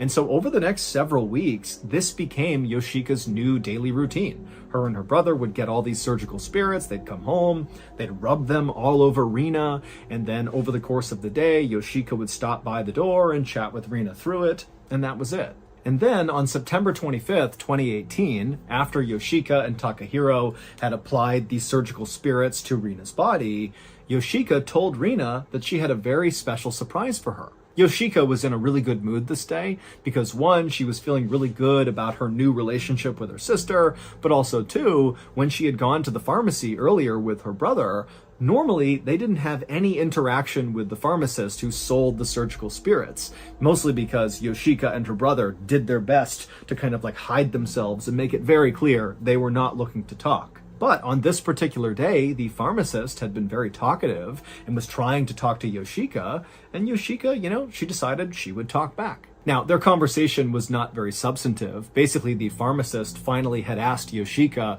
why are you buying all these surgical spirits? And Yoshika would say, oh, they're for my sister Rina, and, she needs more and more of them every day, and, she's working on something special, and we don't really know what it is, but this is part of it, and we know whatever she's doing, it's going to be worth it. And so even though this conversation seems kind of meaningless, for Yoshika, who had virtually no contact with other people, it was great having that little talk.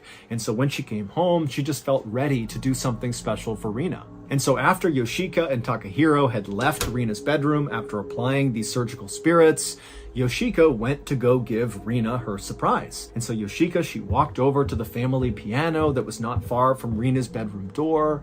And Yoshika, she was nervous, but she sat down on the bench and she opened up the lid and she placed her fingers on the keys. Yoshika's big surprise was she was going to play a song called The Waltz of the Flowers, which is a famous piece of classical music that was inspired by the composer's love for his sister.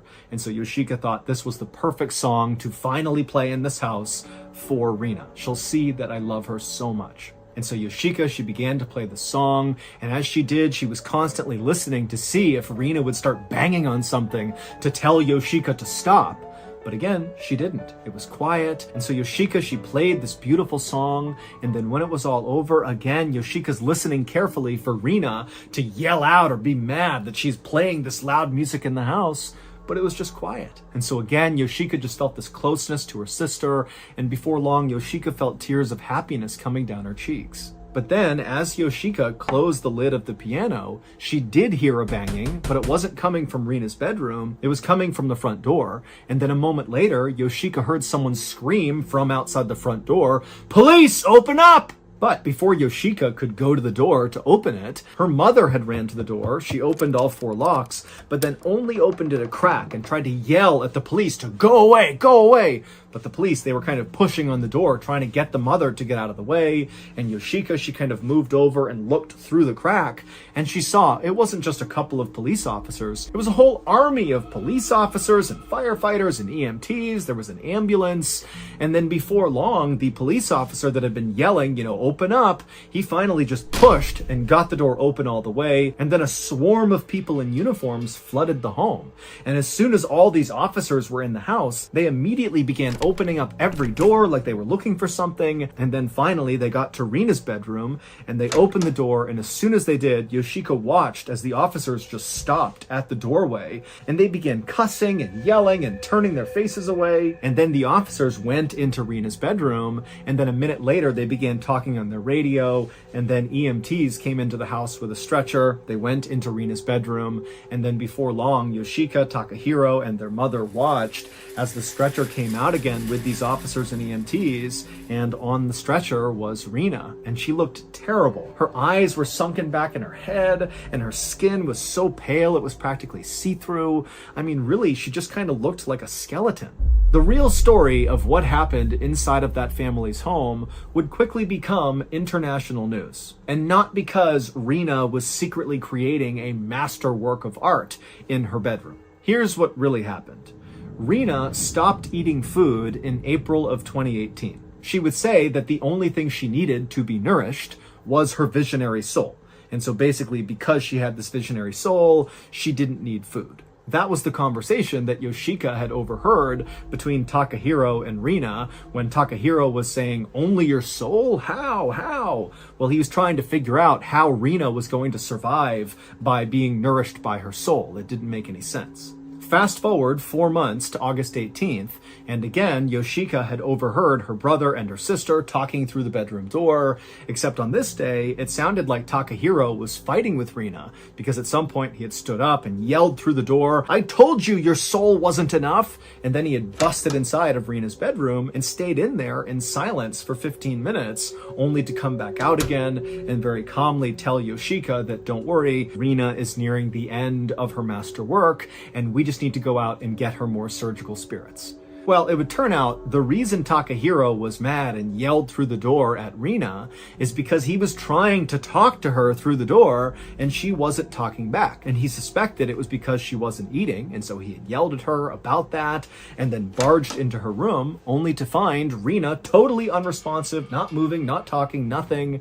And so he just stood there wondering what to do. And so as Takahiro is standing there, it clicks for him that now is the time. Now's the time to get involved. And so Takahiro left the bedroom, he grabbed Yoshika, they went to the pharmacy, they got more surgical spirits, they came back, and Takahiro alone went into Rina's bedroom and covered her head to toe in these spirits, because that was something she had wanted him to do before, and he believed that that's what she needed right now, because she can't talk, she can't move, she needs more of these spirits. That's going to help her visionary soul nourish her while she completes this master work. And for the next month, Takahiro and Yoshika would continue to apply these spirits to Rina's body, believing they were helping her complete her master work. On September 25th, when Yoshika and Takahiro were at the pharmacy getting more spirits, the reason this pharmacist finally struck up a conversation with Yoshika is because over time, the pharmacist had noticed that every time they came in to buy these surgical spirits, they smelled so bad. And on this particular day, when they came in, the stench was just overwhelming. And so the pharmacist finally had asked Yoshika, like, what are these surgical spirits for? And Yoshika would give this totally weird answer about how the spirits were for her sister and she was working on this master work in her bedroom and it was all going to be worth it. And so when Yoshika and Takahiro had left that day, the pharmacist was just so weirded out and alarmed by them that he called the police. And when the police arrived at the family's home, they discovered that Rina was not building a masterwork in her bedroom, she was just dead in her bed, and had been for 6 weeks. Rina died around August 18th, which is the day that Takahiro came into the room and discovered her unresponsive, which meant there was never any reconciliation happening between Yoshika and Rina.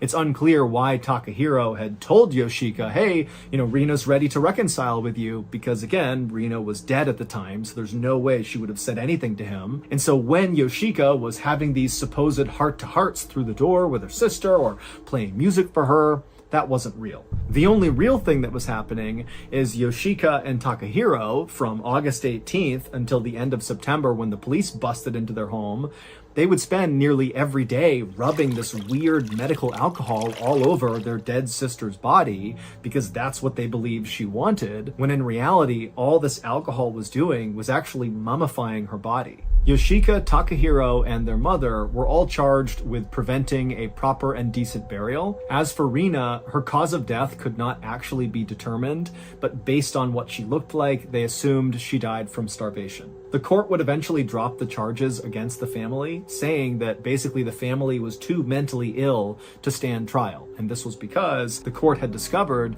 that Yoshika, Takahiro, and their mother actually had not accepted that Rina was dead. They believed she was actually still alive, that all the work they had done rubbing those spirits on her had nourished her soul, and she was still working on this master work. And as of a few years ago, the family is still living in that same cottage, and it's not clear if they ever actually came to understand that Rina was in fact dead. Cases like this don't happen. Hey, what's going on, guys? MrBallen here. You probably know me from TikTok. In fact, I bet there's a percentage of people that are on this YouTube video just because they watched my TikTok version of this case, the Jamie Close case. And so thank you for making the jump and watching the full version. I hope you'll stick around and you'll actually subscribe to my channel, because I'm trying to make YouTube my primary medium for sharing stories with the world.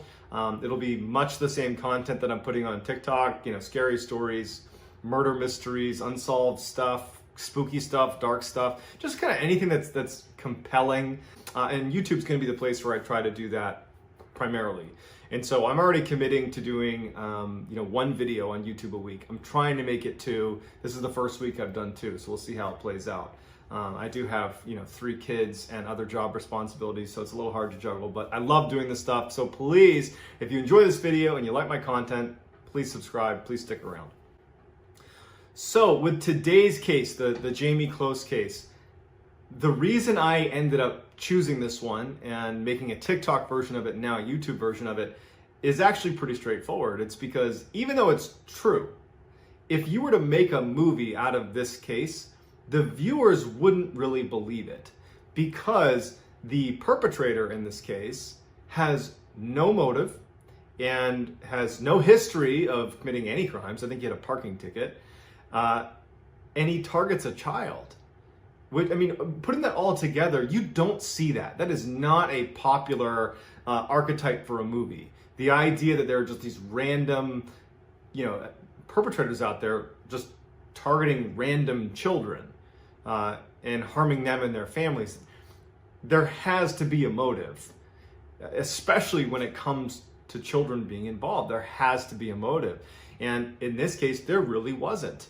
And even the perpetrator, when he was in prison, he wrote a letter to Jamie and her surviving family members where he kind of tried to explain why he did it, but even he didn't have strong enough language to communicate what it was.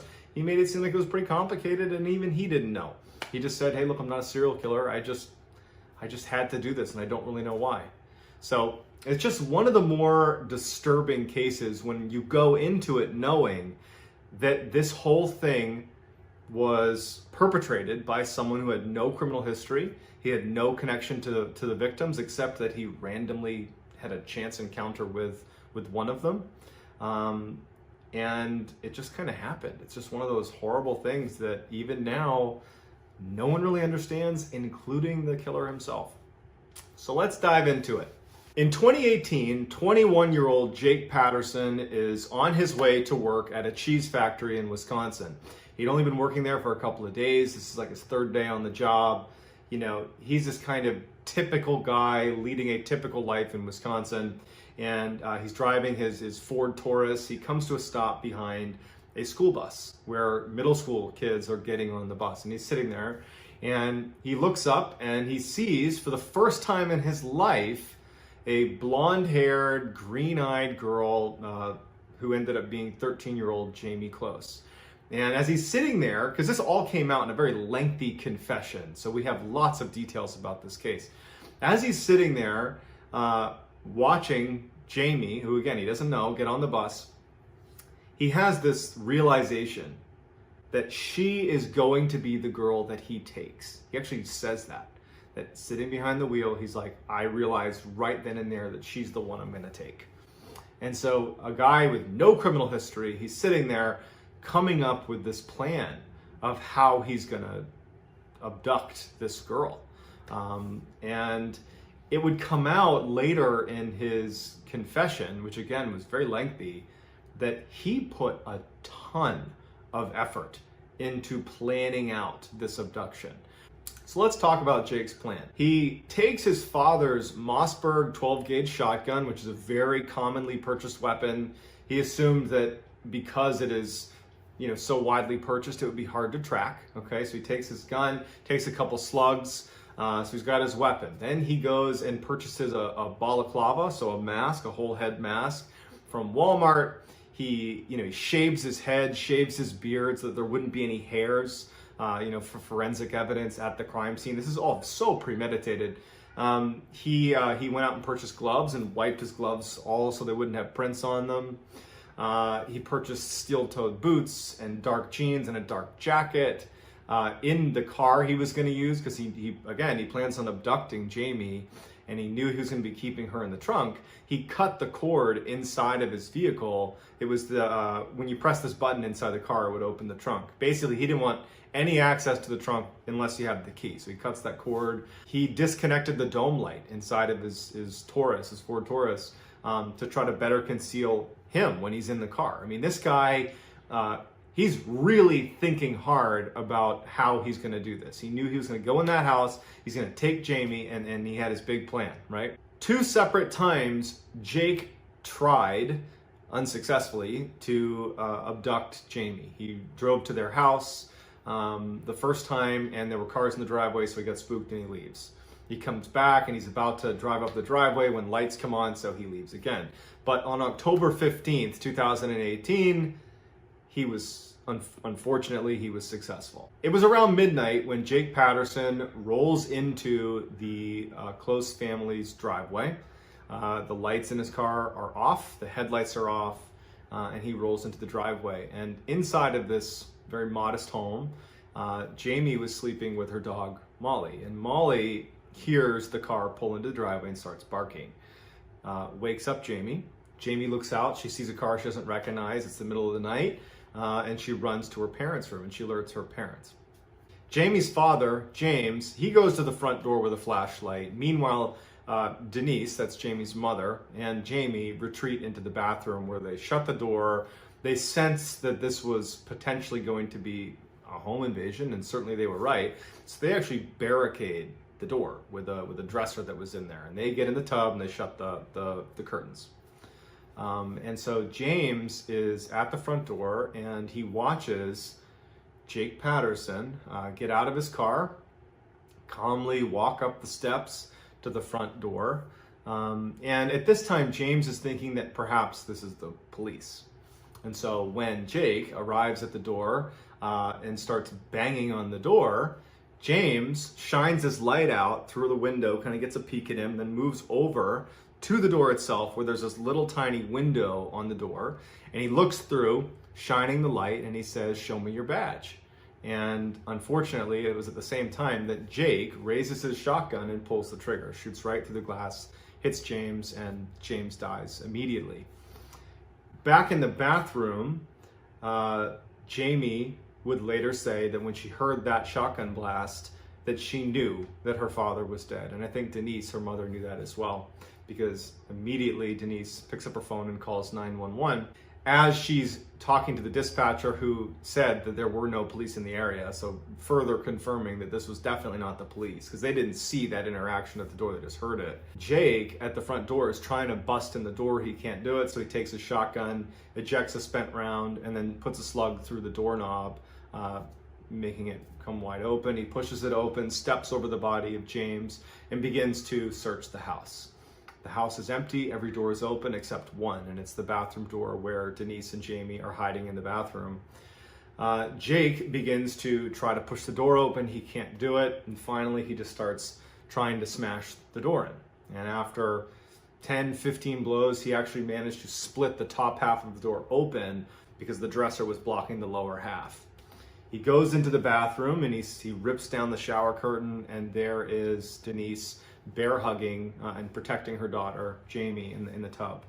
Jake hands duct tape to the mother, Denise, and tells her to put duct tape over the mouth and the hands of her daughter. She refuses. She's protecting her daughter. Jake sets his shotgun down, pushes Denise aside, and does it himself. And then, after getting Jamie out of the tub, he picks his shotgun up again, aims it at the mother, turns his head, and he pulls the trigger and he kills the mother. Picks up Jamie. She's only about 5 foot, 100 pounds. And he drags her out to his car, opens up the trunk of his Taurus, puts her in, shuts it, and he's on his way. He was in the house for a total of 4 minutes. He would say in his confession, Jake, that as he's driving away, about 20 seconds after departing the house, he saw all the cop cars coming down the road. And actually, police officers would say they remembered a Taurus yielding to the police cruisers as they came in.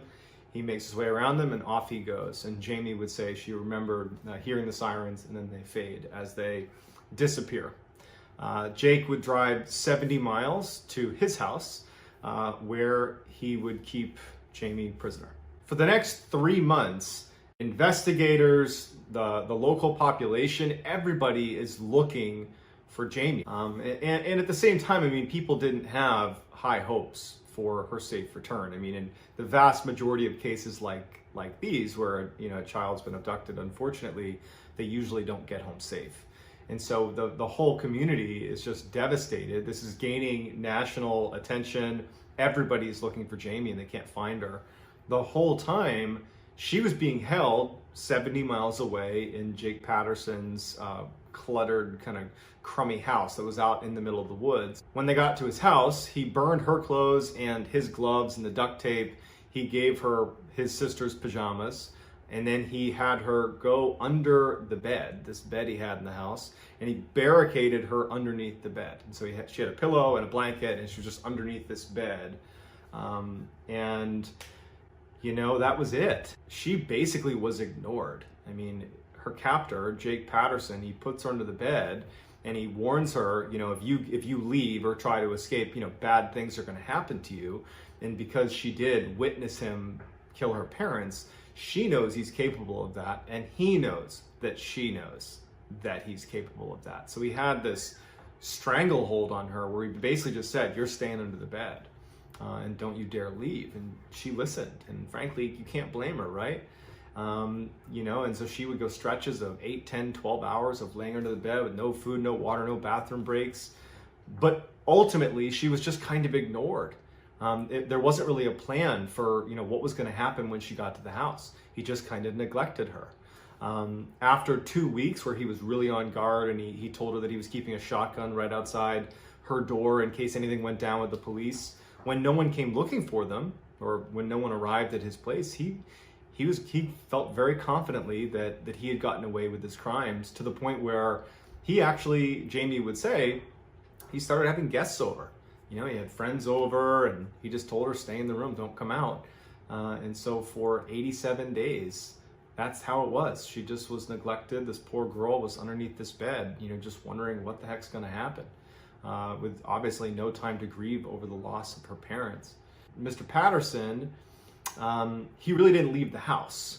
And when he did, I think he left one time to visit a grandparent, and he was very aggressive in warning her that he would hurt her if she tried to leave. But for the most part, you know, he didn't leave the house.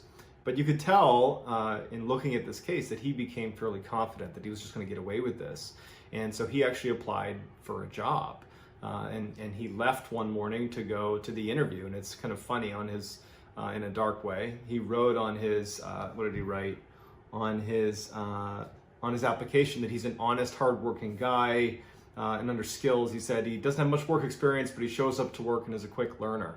And so here he goes out to just get a job and go back to normal.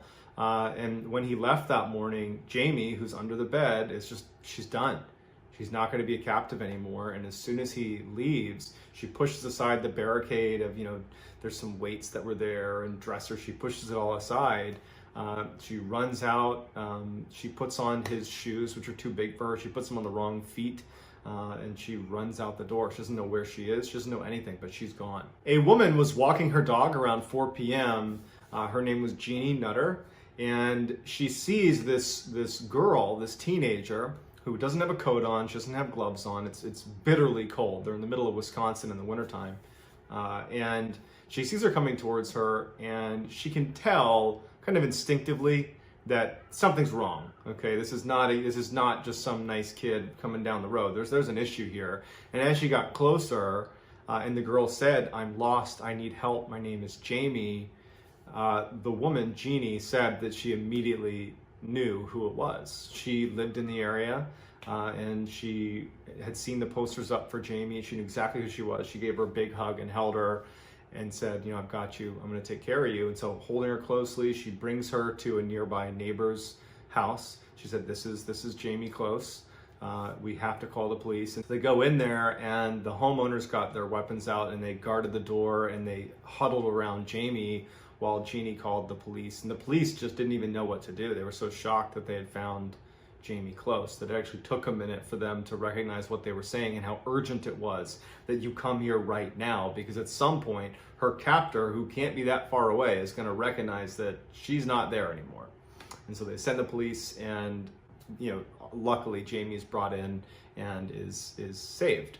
You know, certainly not from the emotional toll, but she's physically safe. Jake comes home from his big job interview, and he sees that Jamie's gone, and he sees footsteps leaving his property in the snow, and he goes out looking for her. And you know, just because this is the way things go sometimes, he was immediately rounded up by the police. They found his car, they found him, and as soon as he was pulled over, he didn't resist. In fact, he immediately identified himself and said that he did it. Jake Patterson was given a life sentence without the opportunity for parole, so he will die in prison.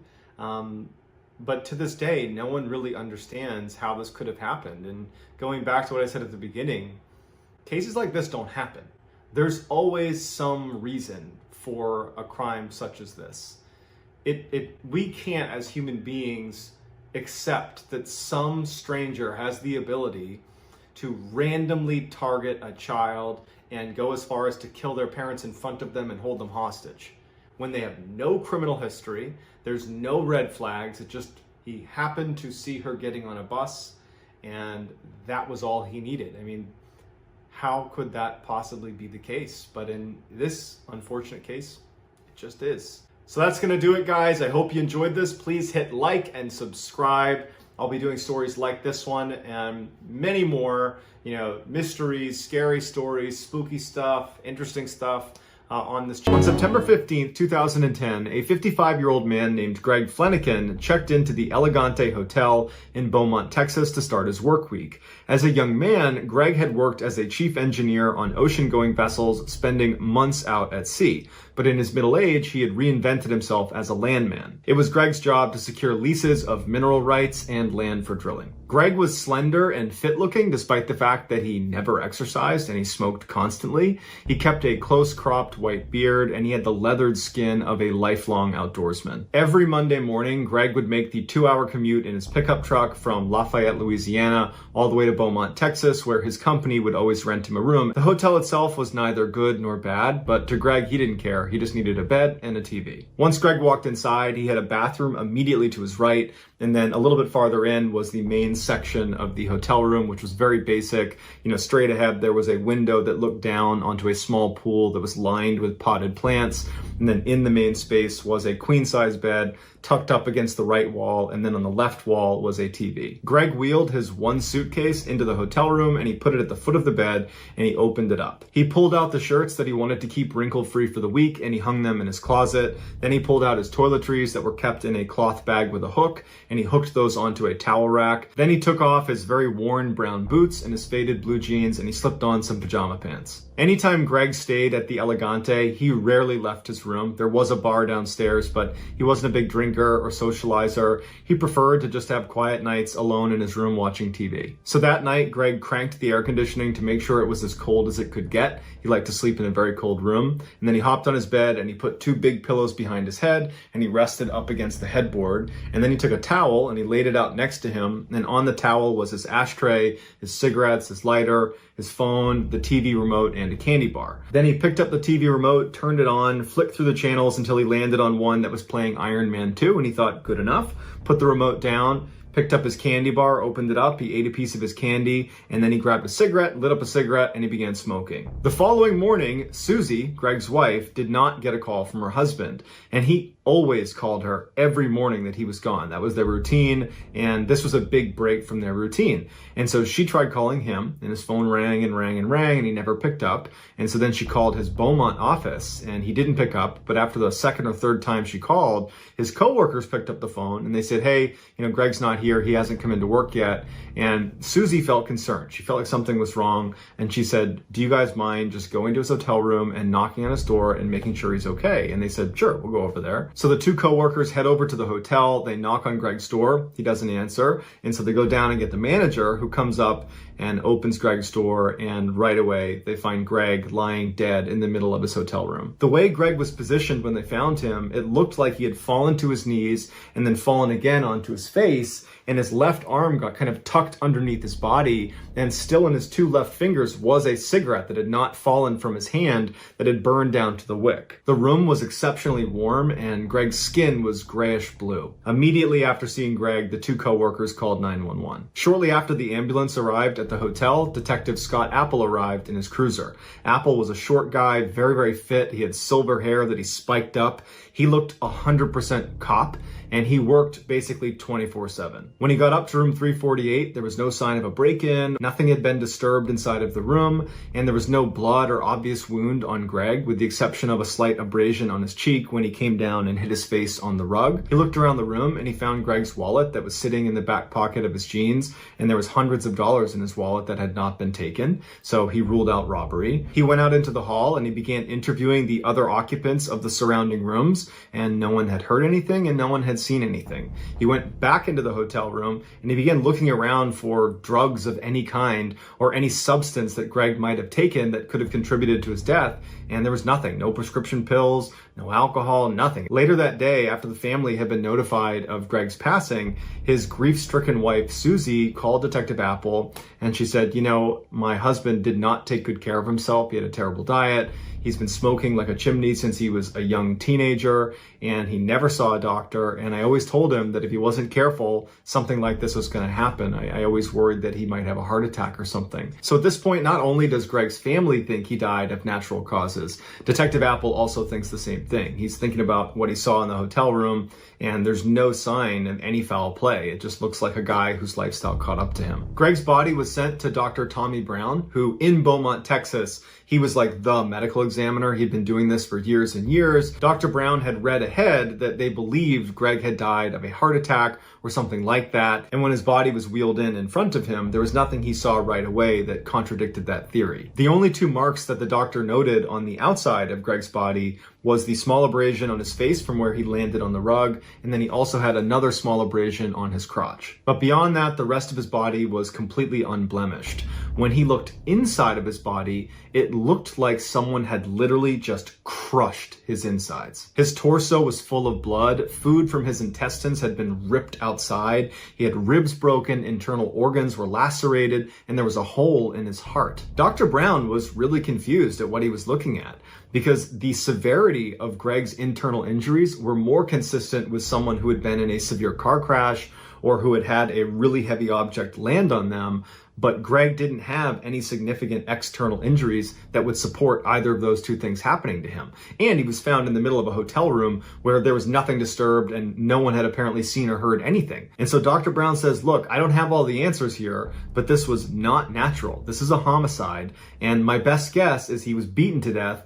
I know it doesn't really make sense because there's not any external injuries, but he suffered some significant trauma from somebody else, and that's what killed him. When Detective Apple got this report from the medical examiner, he was just as confused as Dr. Brown was, but his attention turned to, okay, well, if he's been murdered, who would want to murder him? And he began digging into Greg's background, and he found that he was universally liked. He was known for being incredibly courteous and polite. He kept to himself. He was in love with his wife, and his wife loved him back. There was no evidence of some scandal in the background. He was just this really nice, normal guy, and it didn't make any sense why anybody would want to kill him. After a few months of getting nowhere, and in reality, he hadn't really even gotten started because there wasn't any good starting point.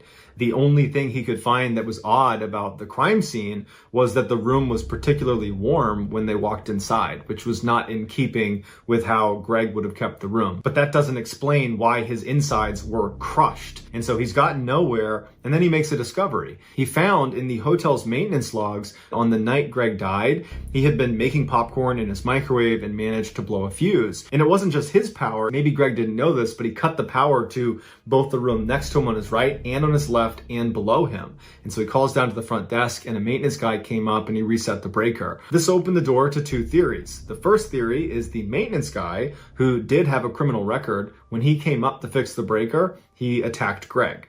But that was wildly speculative, and there was no evidence to suggest that the maintenance guy would do that, and so that was quickly ruled out. The other theory was Greg's neighbors in room 349 were these two electricians who were big partiers and drinkers, and so Detective Apple suggested that maybe when Greg accidentally cut the power to their room, they were really annoyed, and they went outside in the hall and they saw Greg, and they somehow realized he was to blame for this, and in a drunken rage, they attacked him and killed him, and that's what killed Greg. And even though it was a stretch, it was the closest thing to a motive Detective Apple had found in anyone. And so Detective Apple put on a hidden camera, and he went and interviewed these two electricians that were still staying in room 349.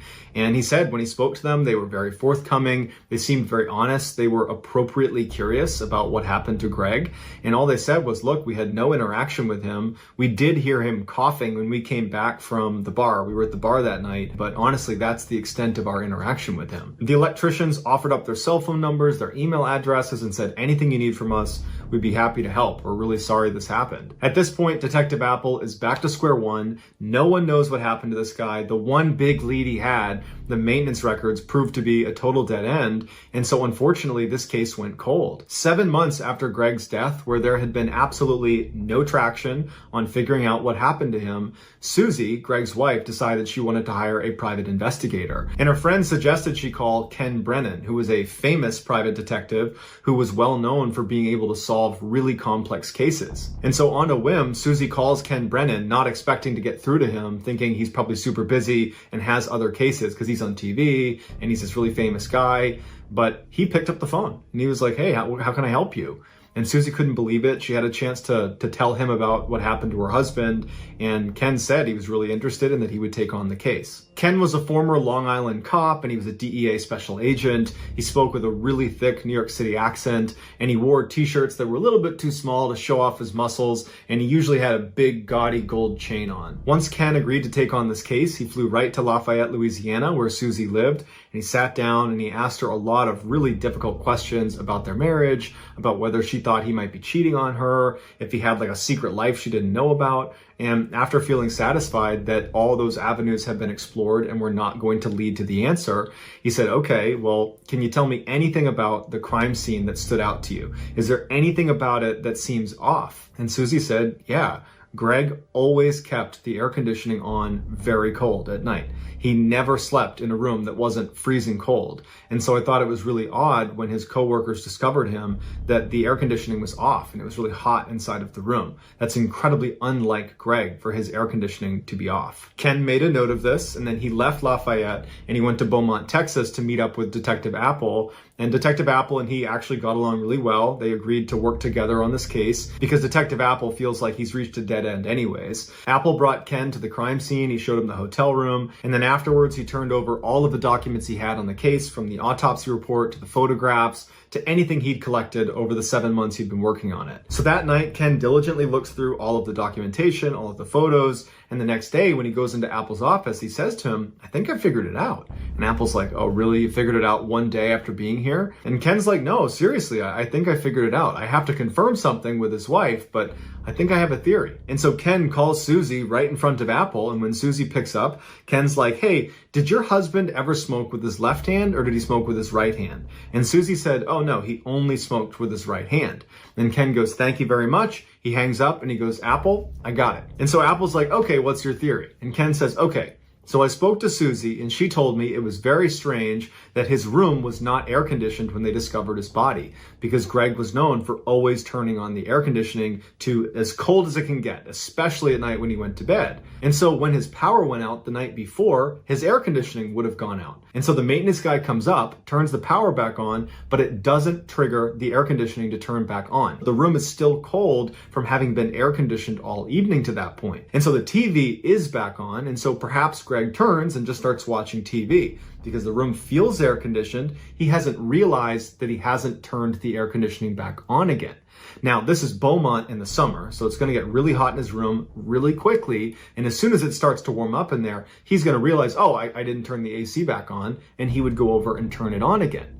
And so because the air conditioning wasn't on, and we know that the power was restored at 8:30, then he must have died after the power was on, but before it got warm enough in the room for him to recognize he did not turn the AC on, which means he would have died somewhere between 8:30 and 9 p.m. at night. And so Apple's like, wow, that's pretty impressive, except that doesn't really help us figure out how he died or who killed him. And Ken puts his hand up and he says, I know, I'm just building the whole picture here. Okay, so we have him dying between 8:30 and 9, and I don't think he was beaten to death. I think a lot of people want that to be what killed him because it's kind of the only thing that might make sense, but I say it definitely doesn't make sense because of the cigarette.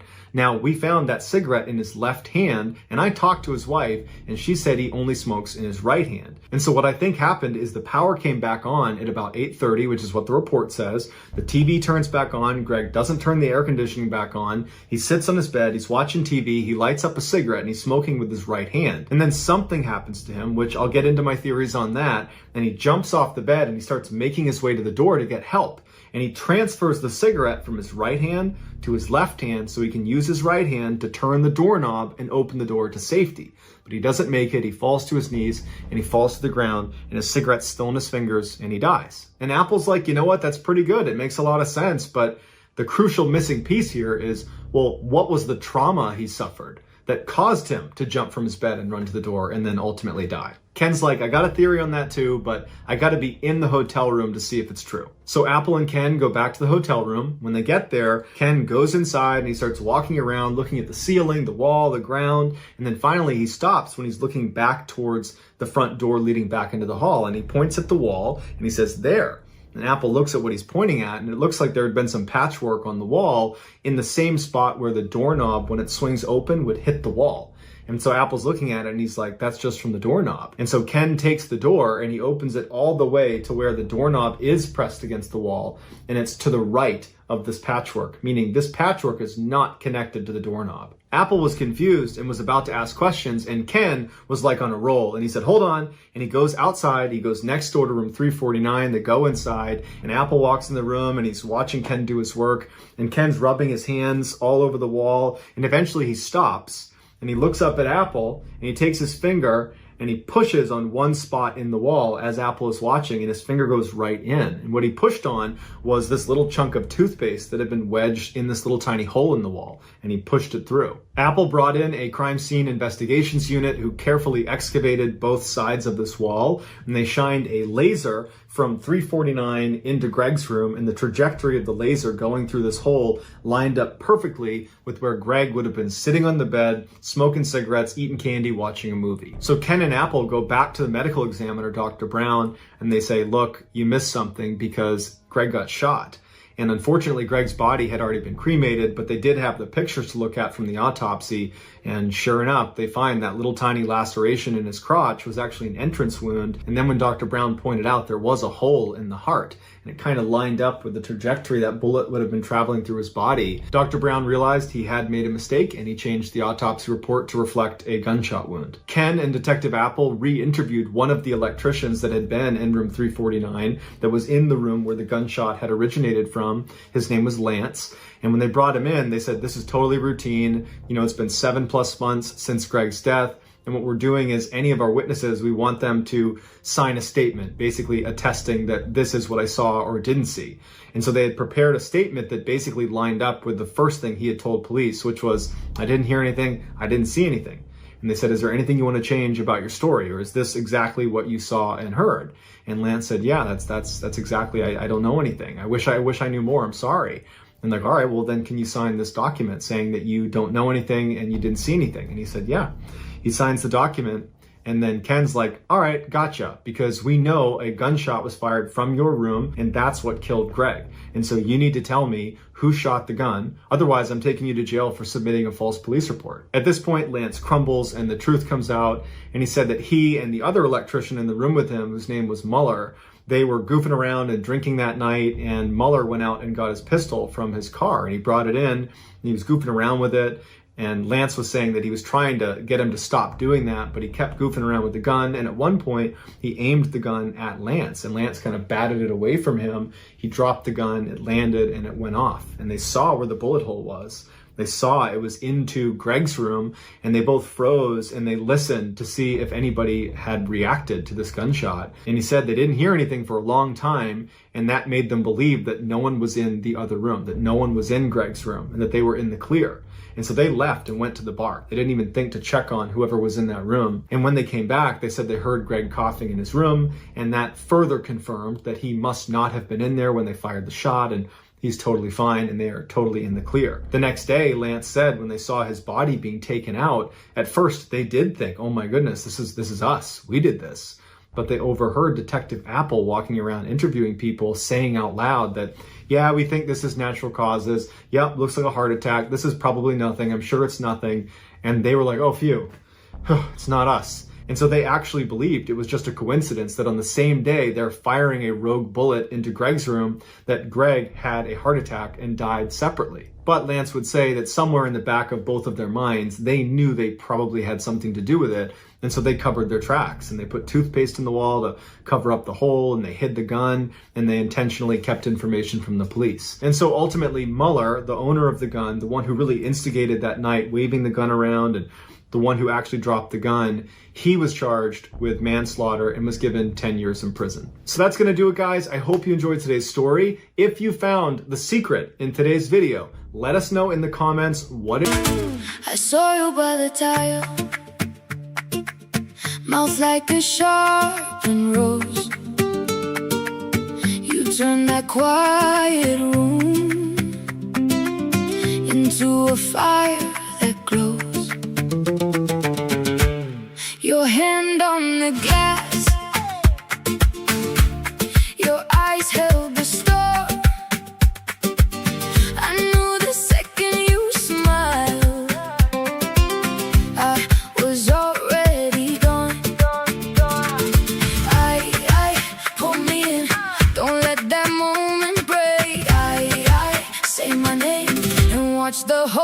cliche.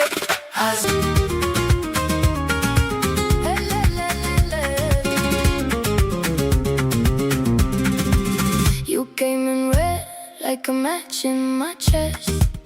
One look at your hands and I lost my breath. You said my name like you knew the whole room. I kept it cool, but I followed your move. Now the floor feels smaller when you step that way. My heart goes faster every time you say, you pull me in. I lose again. Spin me slow, then let me go.